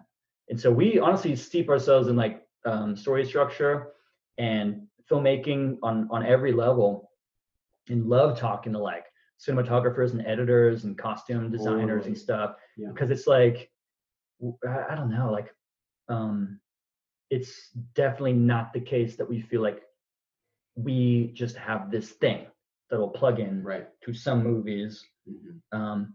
We don't feel that way, you know. Maybe like if we have a huge hit movie, like we have our version of like some Star Wars thing or something, like then everyone wants to hire us for a thing, like maybe we could end up having a thing. Sure. But I don't know if we're rushing into that, because it's really fun to make music that's different every time. Like, and we think we do music that's really pretty different every time. And we don't know like why we would do anything different, you know. It's super fun. Because movies are different. Every movie is different. Yeah. Why would we like do one thing? Every piece of the movie is different, and so it's so fun to figure out where we fit performance in is and different. like what we do. It's the voice. If the tone of voice is different, then the melody has to be different. Yeah. So like, you know, we can't like plug in our old stuff. Right. So yeah, it's these are the things that we rant about. So I mean, I'm gonna do a little tangent really quick. So like I said, I haven't seen She Dies Tomorrow. I am like blown away that there are lighter elements to that, because the score actually, like, the maybe 30 seconds in, like I actually just like felt sick in the pit of my stomach. Like I hadn't had that reaction since listening to like some like early, like some old school power electronics, where like you just feel a nausea while listening to it. And so hearing like that there could be anything other than just like an hour and a half of just like crushing despair, like seems wild to me. But as far as the genre mix goes, like I like I said, I watched Fatman today. Like I listened to She's in Portland and Mortuary Collection again today. And I watched the clips of She Dies Tomorrow. Like I binged like 2 hours of stuff today. And like you can hear some like little aspects that might carry through from one score to another, but it's not like this is Mondo Boys sound. And even when you like watching Fatman, there are like 3 or 4 different genres that you two use throughout it. Like you have some Christmassy aspects, but at the same time following Mel Gibson, like you have these just like bleak parts. Then you have the like the military, you know, marchy moments, and then like you know, and then there's like a different tone when you've got then there's crazy synth Skinny Man, psychotic stuff. Yeah, exactly. So like you're not even looking across scores. It's like within score, you don't use that's not a single palette that it's like, all right, everything is the sound. It's like, no, every sort of aspect has a different sound that's going to fit with it. Yeah. A lot of that is filmmaker driven, right? So they come to us and look, we don't dictate to them, you know, what's got to happen in this story. We kind of have a little bit of a beginner's mind about it. So we love to, especially the Nelms brothers with Fatman, were like totally wanted to know, like they wanted notes on like their cut. Right. And we were just like not in that zone. I mean, like, dude, you can go there. I mean, we like love movies so much. Are you guys hearing a buzz, or is it just my headphones? Like when I talk kind of gamey, or is it okay for you? I think it's just your headphones. Okay, that's fine. Yeah. So they wanted to go deep dive. They wanted notes. They wanted to like know what we thought of it. And we don't really do that. Yeah. We just don't want to do that because the filmmaker knows in a way that's better than us. There are things that we can contribute since we didn't have the vision from the script like they do. So we can see what they shot and kind of evaluate that uniquely. Like we know what you shot without any other context. So we can provide some new insights, and we can definitely provide some insights on how music can work with their story. Not talking about like, oh, this scene is scary, let's do scary music. This scene is sad, let's do sad music. Like that's like not interesting. Right. So like, but as far as how music can be a character in the story, we might have some ideas. So like, it's an interplay between what they're bringing, which is honestly a lot of it. Like they know how this music works for their story, and that is the like truth. Like, you know, we listen to the director because they know better than we do, to be honest. But there are things that we can provide too, and it's just kind of this like, you know, going back and forth. And as far as Fatman, like it really is like 3 different genres. I think I break them down different than the way you broke them down. Like, I don't think the military thing is like a whole. I think that's related to.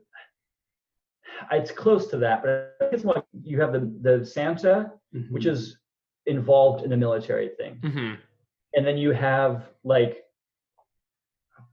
I guess it is complicated, but anyway, I do agree. Somewhere in there, it's 3 genres. Whatever. Well, and one of the things I think with, but that was them. Like, I'm just saying, like, that was them. That was the filmmakers. Yeah. But what I was gonna say is that I think because this happens when you have like distinct themes in a film. Like the really complex way to do it is when the themes start morphing into one another. So like, even if you have different palettes, like, that's the best, right? They will like join together at times or be separate to like give an accentuation. So yeah, we have no problem getting crazy for different sounds for different sequences, because we know that we will pull it together when it needs to be pulled together, right? Like, you know, Tarantino can do the needle drops, and Scorsese as well, and it's like very disparate, but they know how it all goes. Like, it doesn't get too disparate, right? Even though in reality it is. Like, on paper, they're pulling crazy crap, but it works. But in our case, we love to tie it together at some point. We don't just want to leave everything like, okay, cool, synth just kind of goes and then dies, and then like this is a whole, like, you know, we always tie it together at some point. In some ways, that's our job. Story wise, we're not just throwing out different instruments for no reason. You know? Yeah, we don't just chase the scene. Or even chase the sequence or the act. Like, it's all got to be cohesive and holistic. And so, so I never fear like the filmmaker that wants, you know, seemingly impossible threads to connect. Like, we can connect them, and honestly, it'll make fun stuff when we do eventually connect these crazy different threads. Right. But a lot of these directions, man, like Fatman, being like, it's the Nelms brothers, you know, who knew how it was going to sound. We totally try to like throw out ideas and stuff, and we take shots, and we try to like give them alternate ideas. And on some movies, I guess we're more part of the genesis of it. It's totally the director that tells us what to do, and we're like, great, okay, if that's what it is, then like, here's the different versions of it, and you know, you pick, you know, we'll give you some options. We might fight for some things here and there. We probably will fight more and more as we go, and we're confident in certain, but like, the truth is, man, we so respect these directors because we end up doing our little battles, you know, during the making of the scores and stuff, and we like, you know, engage with the filmmakers. But then when we watch it with an audience for the first time, you know, it's like on the big screen, and it's like all done, and we like fully watch the movie. We're like, oh right, like the director totally knows the movie like very well. And so we're always rewarded to follow the director. You know, they do know the story, and because dude, the brain has a hard time with a 2-hour intimate experience, like to predict it and to kind of piece it all together when you're doing one cue for 3 days. And to have this 2-hour experience is like kind of a lot, and really, I think only the director really knows what that trance, that dream is like. And so we listen to them about the fine details about how this transition should work and stuff. We have our take on it, but like, we're always rewarded to like listen to the filmmakers, the director, because it's a dream, it's a trance. We always think of it that way. Like, these movies especially it's a trance. Like, you first have to get hooked, and then you kind of go into that state, and then you're just kind of like in a dream for 2 hours, and that experience has to be pretty seamless. At least the hook has to be seamless. Like, you have to be really bought in about definitely 10 minutes.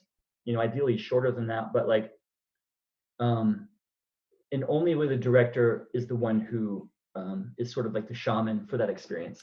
So we just listen to them and we try to help, try to offer some ideas, but like we trust them as like the shaman. Yeah. It really is what it's like. When we fight and we win, we can have good wins, and we can have wins where we watch it in the final part like, yeah. It's kind of true. It's just true. Like there are wins where we can convince the director and it pays off, and like everyone's happy, because we do have those. Sure. But we have to always check our own ego too, because sometimes the director's right and we can win the argument and then force it into the mix, but then you watch the movie in the theater and it happens, dude. Maybe that wasn't the best. Yeah. Also, we can be pushed around and do something against our instincts, and we watch it and we're like, we were right. Yeah, that does happen too. So tough. You don't know until it's done. You don't know. Yeah. Honestly, I wish we could all do like a screening with people, like with the public, like halfway through the process, and be like, oh, okay, I get the movie now. Right. But I think it's tough, because I think that can also be counterproductive too. Like, you get so many stories of a studio doing an early screening, having a certain reaction and being like, oh, we need to make this whole movie more comedic, or more this or that. And sometimes it works and sometimes it doesn't. It's just like, there's so many variables. This is the great thing about test screenings though. You can actually throw out like all of the audience notes. Yeah. But you being in there, you experience it differently. And like some of those notes do add up to some cool stuff. Like the amalgamation is probably interesting for directors to be like, everyone hates the intro. Like, that's interesting to see. But then also you might have one crazy good idea, like, whoa, right. What if the middle was like, recut and like now it's the end? Like, you can get a brilliant idea from one person, because everyone has really good ideas. But honestly, the most important thing is to watch it with these people. There's an alchemy, and we all love the theater experience. There's nothing like it. You can do it in a room. You can do it here with more people, but the more people you have, you're experiencing that story differently. It's true for us, man. So we don't even need the notes out of these test screenings. We just need to watch it with them. Right. And like, we will feel it differently. Yeah, it's kind of crazy how that works. It's totally crazy, and it's not, you couldn't put it on paper, like why, but you watch it differently with people. Yeah, for some reason you're just more aware of things that work and that don't work. We're all empathetic people, so you're kind of feeling it with people. Yeah. You're kind of experiencing it differently for the first time. Like, we don't we try to do this. This is another thing about phase 2 of Mondo Boys, is we try to be very serious about that process. And like, when we first get a cut, watch it big, like watch it full up, like in the full experience, get some drinks going and like feel it like we do. Yeah. Watch it like you're watching a movie. Exactly. Experience it how you would want to see it as an audience. Even though it's a rough cut, or like just get that experience. That helps. And then do that again later. Yeah. Do it once we've done some music. Yeah. And then do it like with filmmakers or with as many people as possible. Because it's just weird the way the mind works, man. We're like not in a vacuum. We're really not. And we don't experience movies in a vacuum. Everyone loves the good theater experience, right? It's like we can have bad theater experiences, but the best movie experiences are with that audience, man. It's so cool. Yeah. Like, when's the last time you had like a great theater? It's obviously been a while. But like, what was the last like great theater experience? Oh, so I don't know the last great. It's tough to say. I mean, I don't know. Like, so one of the things I think that makes a good theater experience is having that like packed theater of a movie that people will enjoy. It's like the last one that I really remember is watching like Thor Ragnarok, because I think I saw that like the week it came out, and like people like I mean, it's such a fun movie. Such a fun movie. But it's like has the, you know, like the actiony, crowd pleasing elements of all the other Marvel films too. Dude, like what was like a big reaction? Really well. I didn't see that. I saw that at home when I was laid up with like a freaking broken ankle.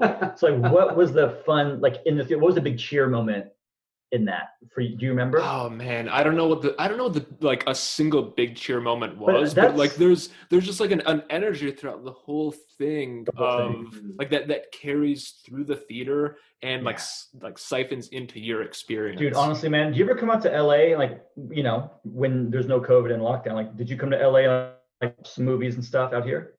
I drove to LA fun, once in 2012. That's the only time I've been there. I didn't watch anything. Oh, okay. Like I need to at some point. Dude, it's so fun. You can do it in so many cities. I know in Chicago, you've got some great, you know, community, and like in Austin, 100% you can find it. Of course, like it's not even a big city thing. It's like there's just many different places you can find it. But I gotta say, man, in LA, we go to the New Beverly, you know, Tarantino's place, and we watch freaking Once Upon a Time in Hollywood, where everyone's already seen it. Like everyone already knows, but you go in there, and whether it's a double feature or something else, it's just like it makes you see movies like so differently. You know, totally. And maybe it's not even the most accurate way to see movies, because that's not the case for most people watching movies. But like it makes you experience it in a very deep way that it's so valuable to have those experiences and mix it up, because I know that that's what Tarantino is rooted in, and Edgar Wright is rooted in, and Christopher Nolan. All these great filmmakers that we are lucky enough to live in their era, like that is the experience that they're making these things for, and you can feel it when it's happening. Like you can watch The Irishman at home and be like, right, that was good, so good. But like when you're with a crowd, you're feeling it. So like, and you're like, it's just so different, man. I got to go to I lucky enough. I got to the premiere for The Irishman, like with those people in the house, and like dude, everyone. So obviously everyone there is like super nerd, you know, and so you just feel the whole movie different, because you kind of feel whatever importance it has. You feel that as well, right? And like that impacts these movies too, because you have like when we go back and watch old movies, like wow, Marlon Brando, like we have his whole context and his importance that we're kind of watching in with that.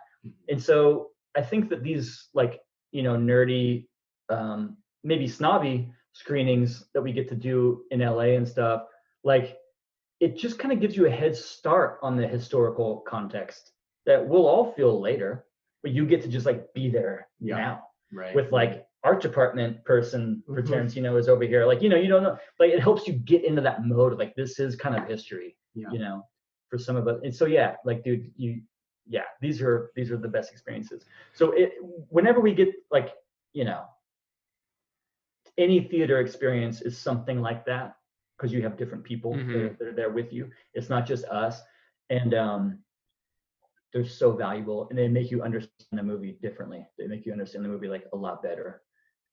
There's basically no way to like really get that until your work is done.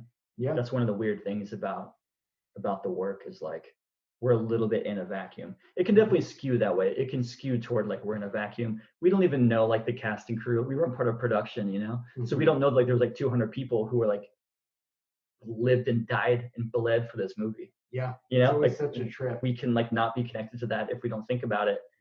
And to get in touch with that helps you understand the movie actually. So we try to like improve some of these ways to like be better connected, so we're not blindsided when we watch the movie with all the crew or with public, and we're like, right, okay, let's do it again. Let's back it up a couple of months. No, we don't regret anything, but like we were like, wow, I do wish I knew certain things, you know, before, you know.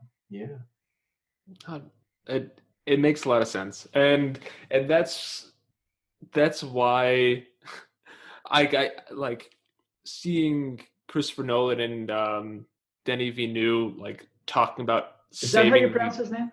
That's how I've heard it. Venu. Yeah, Venu. Okay. I could just sound like a total prick right now. Works for That's me. how I've heard it. That Works for works. me. That works though.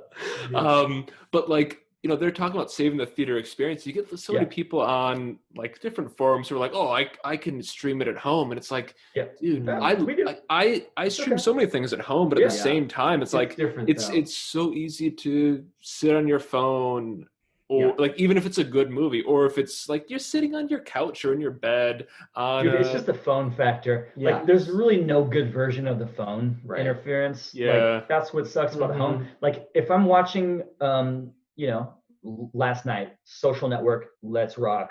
That was late enough at night that like there's no phone, like there's no phone activity, so it's okay, and I was able to like brush that off. That is the one thing that is like just no bueno. Oh yeah. Like, there's no good thing about. Yeah. Unless you're like, I guess for some people, IMDb, who's this? I think just do it at the end, man. It's still a distraction. For me. Yeah. I think it is. Maybe for some people it can enhance.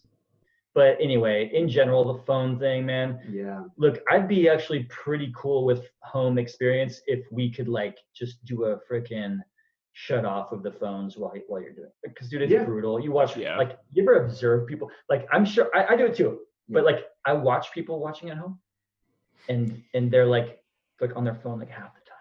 Yeah. And I'm like, it's even rough, on man. stuff that you really enjoy, you're like, okay, like I'm just busy people. Yeah.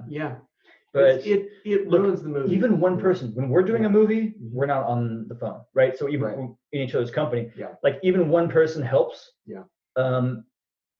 Unfortunately, in a theater, some people are just like on their phone, like, but it's kind of rare. For the most part, there's a social pressure of like, we know what we're in here for. We're trying to look cool. We're trying to look smart, like not be on our phones. And then you do get the best experience from that. Yeah. Well, because you're in it. You're watching you a have movie. to be, dude. I don't mind people talking, actually. If they're talking about the movie, and I can watch a movie with my mom and her sisters. I used to hate talking during a movie. I'd be like, too bristly about it. Sure. But I realized actually that hearing them talk during like a rom-com especially is actually giving me, like, I'm cool with it. It's giving me an insight if they want to talk, and I'm like, cool. I didn't know that I was supposed to feel this way about Jude Law, like doing this thing and this thing. Like, I wouldn't have known that. Yeah. So I don't Especially mind that different perspective. Yeah, exactly. But so it totally I don't depends on mind. the movie. Like if I'm watching, like a slasher horror movie and someone's like, "Oh, watch out." Yeah. I'm okay with that. But I saw The Road in theaters, and a guy behind me, when Viggo Mortensen is like duct taping his body together, a guy behind me goes, "Oh, good old duct tape," and I'm like, "What the hell?" That's like, that's diffusive, right? So diffusive, we don't like, and people get that way. That was probably a defense mechanism, and in film school, you realize that too. There's people who laugh at stuff that's not appropriate to laugh at. Okay, yeah. You'll get like one of those in a theater every once in a while, but in film school, weirdly enough, you get a lot of these people who like just, there's a dissociative thing. It's diffusive of tension. Okay. So you know why they're doing it, but it's like, it's not what we go for. We don't need you to diffuse tension. We hopefully have the movie, the director who knows that after a wretched sequence of 10 minutes, let's get a little comic relief or something else, some contrast. Like, that's where I want my diffusion. A lot of audience members feel compelled to give the diffusion. Maybe they need it or whatever, but I think they just need it compulsively. But it's like such a bummer. It's like, dude, this is not funny, Good old duct tape. Yeah, I mean, I saw that movie came out in like 2011 or something. Like, that, it's been almost 10 years. Like, that is crystal clear in my memory. I remember that better than anything about the movie. P.S. Oh man, that happens with purely music too. Yeah. Okay, so I love to play songs. We can be having some whiskey, playing songs around a campfire, doing some Paul Simon. And look, it's great. Some people have a knack for humor, but for some reason, I don't want to be in that space sometimes. Maybe that's pretentious. I think that's the definition of pretentious. But like, there's just a state that you can get into when you're being like, when you're in it. Yeah. If we all buy in, Mm-hmm. we can have a certain experience. And when someone wants to diffuse with humor, and I'm just saying it can happen with music too. People want to diffuse. People can be like super hilarious with music, but I actually don't. I don't like musical comedy. Yeah. I want to be in it. Like, I don't Right. want to be laughing from a distance. Mm-hmm. So it can happen with film. It can happen with music. I'm sure other stuff too. Mm-hmm. It's kind of an awkward thing that relates to the theater experience. And you don't always get that at home. But honestly, I'll take that. I'll take one weirdo laughing when someone gets slapped. Because, that gives everyone kind of this weird tension as well, that as long as it goes good from there, we're all good. And we're all kind of like in it together. Honestly, every movie experience has like some weirdo laughing at something that everyone's just like, really? That's funny to you? Right. But we're all in it together. And I'll take that, man. I'll take that over the phone.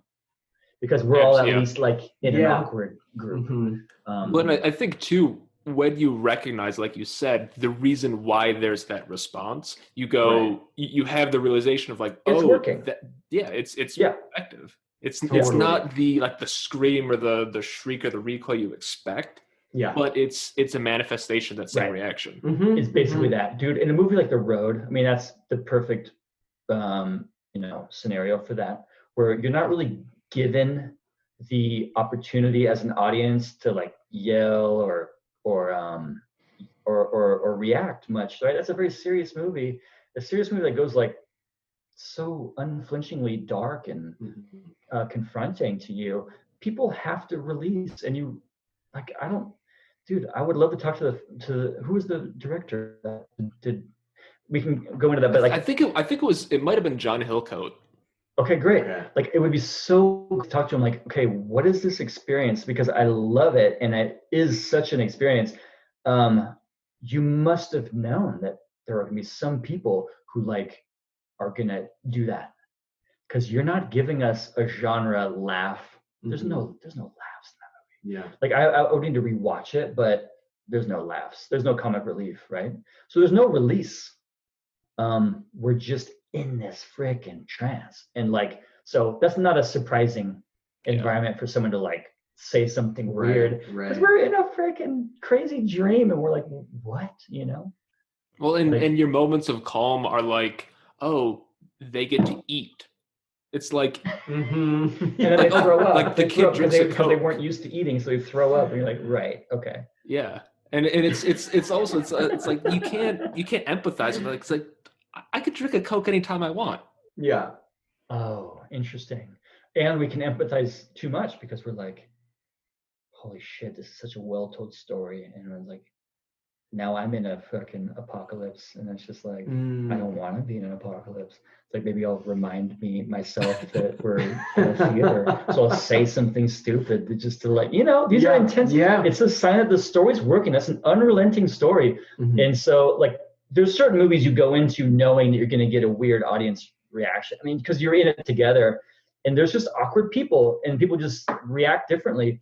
Dude, although there's sometimes where it's kind of like I'm depressed at the reactions sometimes. And one of them, dude, the Cinespia does a great series in LA at the Hollywood Forever Cemetery, where we watch movies and everyone's picnicking in an actual cemetery. And it's a cemetery in which, I don't know if I guess they do it on purpose. It's a lot of like, it's an industry. It's a old LA cemetery. So dude, God rest his soul, we were watching, True Romance, where Tony Scott was buried, if I'm not mistaken. And I think they mentioned this before the movie, and we're all there. And it's like a really interesting place to watch movies. In so many ways, and one of them was Hitchcock's Vertigo. Obviously, dude, that ends up on like the top 3 of most lists. Like, it ends up being number 1 on a lot of lists lately. It kind of has surpassed Citizen Kane on a lot of like critics, like it's the best. I mean, as far as I've seen, and but anyway, it's a top 10 movie ever, undoubtedly, right? Yeah. For most people. And honestly, though, in that screening, it's a brilliant place to watch a movie. You get awesome reactions from people. There was more unintended laughter on that screening than like I kind of liked. It's just an old movie. Yeah. And also it's actually not only that though. In that movie, you know, Cary Grant is playing a character who is troubled, and he's going places that like it's not supposed to be okay. But since it's also an old movie, a lot of people in the audience were processing things like, oh, he's being a horrible old male. Yeah. And like it's actually kind of the way the movie was supposed to be. So you don't have to like laugh at it. We're watching that kind of demented dude. Yeah. So he asks her to change her hair because he's modeling her into this vision that he has of an old lover. So he's asking to change her. She doesn't want it. She asks why she has to change her hair to blonde or something like that. And then he says, oh, like it matters to you or something like that, right? Huge laughter. Yeah. But it's not a funny scene. Right. It's like it's more complicated than that. So I was like, dang it. But I think in that setting, I'm not blaming them. I was actually just disappointed and kind of depressed that like I want some of these amazing movies to survive time. Right. And they do. So it was just kind of like disappointing that honestly, I think everyone walked away from that movie like that was awesome. Like there was huge, great moments in that whole screening. So everyone walked away like, right, that is a top movie. But it's just unintended laughter, man, can be the most brutal. Like yeah. I don't feel like you would get that if you had screened it in a theater. I think part without of that wine like like picnic party vibe where everybody's kind of drunk and kind of listening to each other. Yeah. They were kind of communicating to each other maybe a little bit too much. Yeah. Right. It so often goes so well. Like, dude, the True Romance one in that screening was like honestly the best. And like so Tarantino talks about doing like the 10 movies. I think that True Romance should be part of the Tarantino canon because it's a brilliant collaboration. Tony Scott directed it.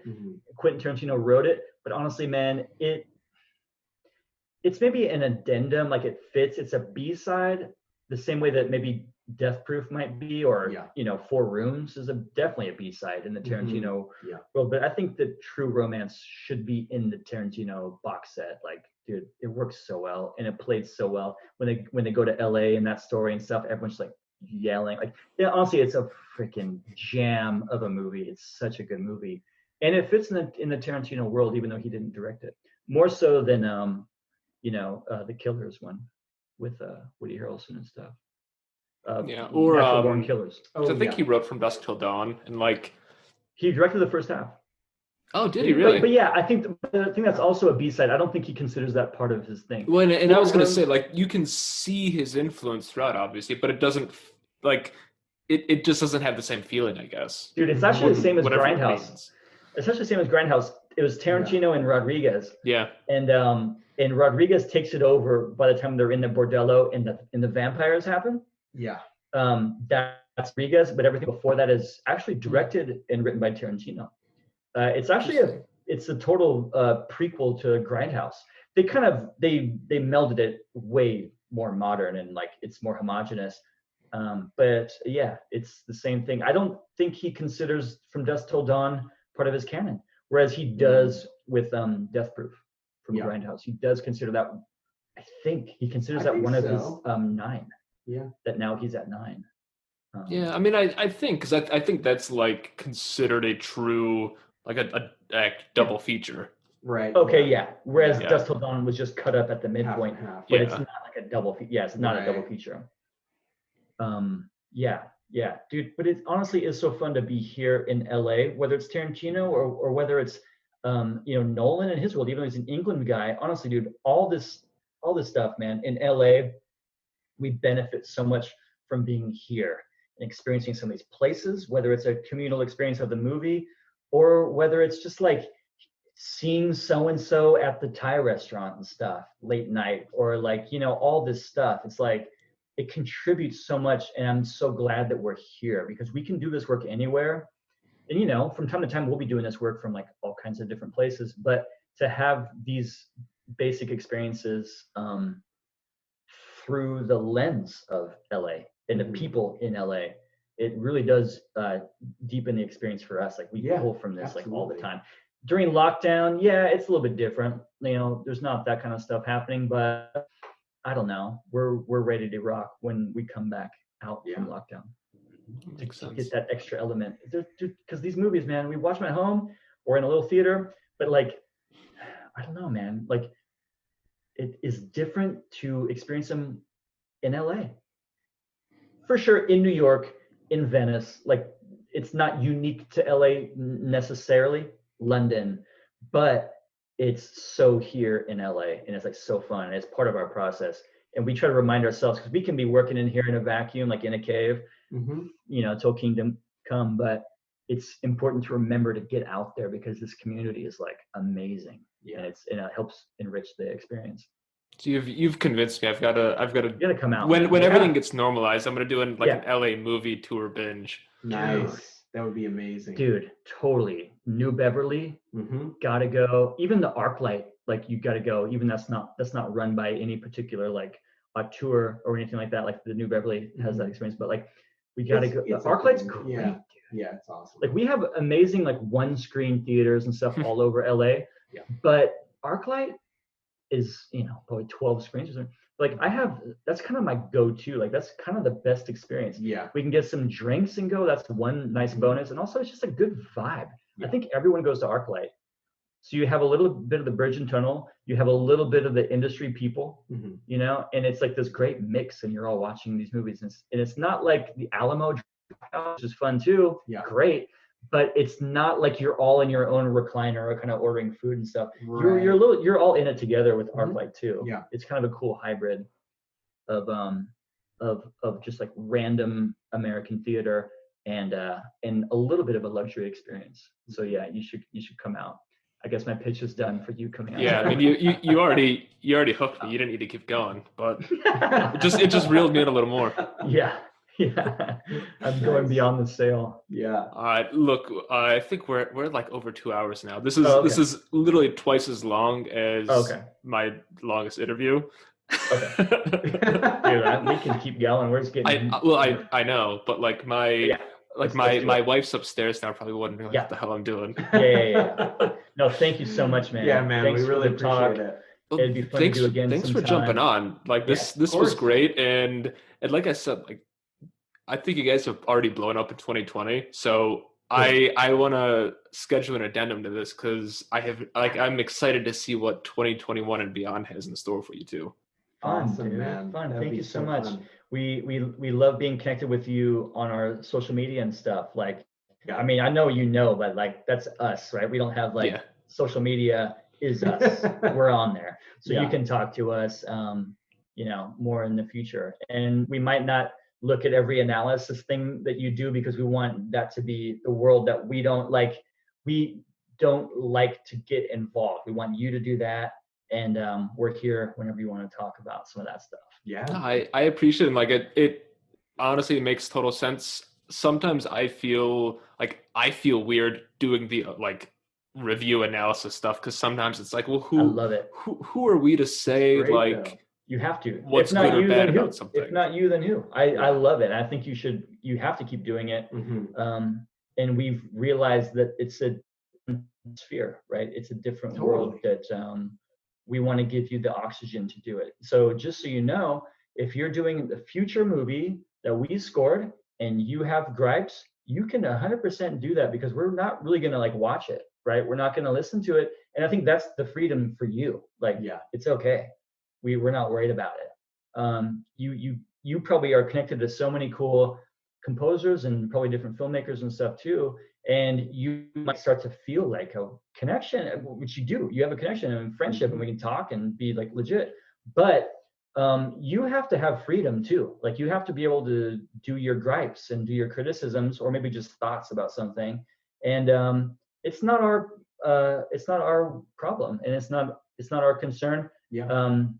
And so you have that freedom. Like totally keep that freedom to like do the criticism, because criticism is like very legit and part of this world, and we shouldn't be part of that. And don't worry that anyone, hopefully you can never worry that people are like your friendships and your podcast guests like are your buddies and want to hear like only good things. Right. It's not the case. You have to do your thing, and criticism is part of it. So in the future, you have to talk trash. Yeah. That's how we'll know this is all legit. You have to talk trash in the future, and we'll get wind of it, but we won't read it because it's all good, because that's your take on it. All right, for this year and this year only, I'm going to do a worst scores of 2020. Yes. It's going to be all Mondo Boys. Thank you. Or yeah.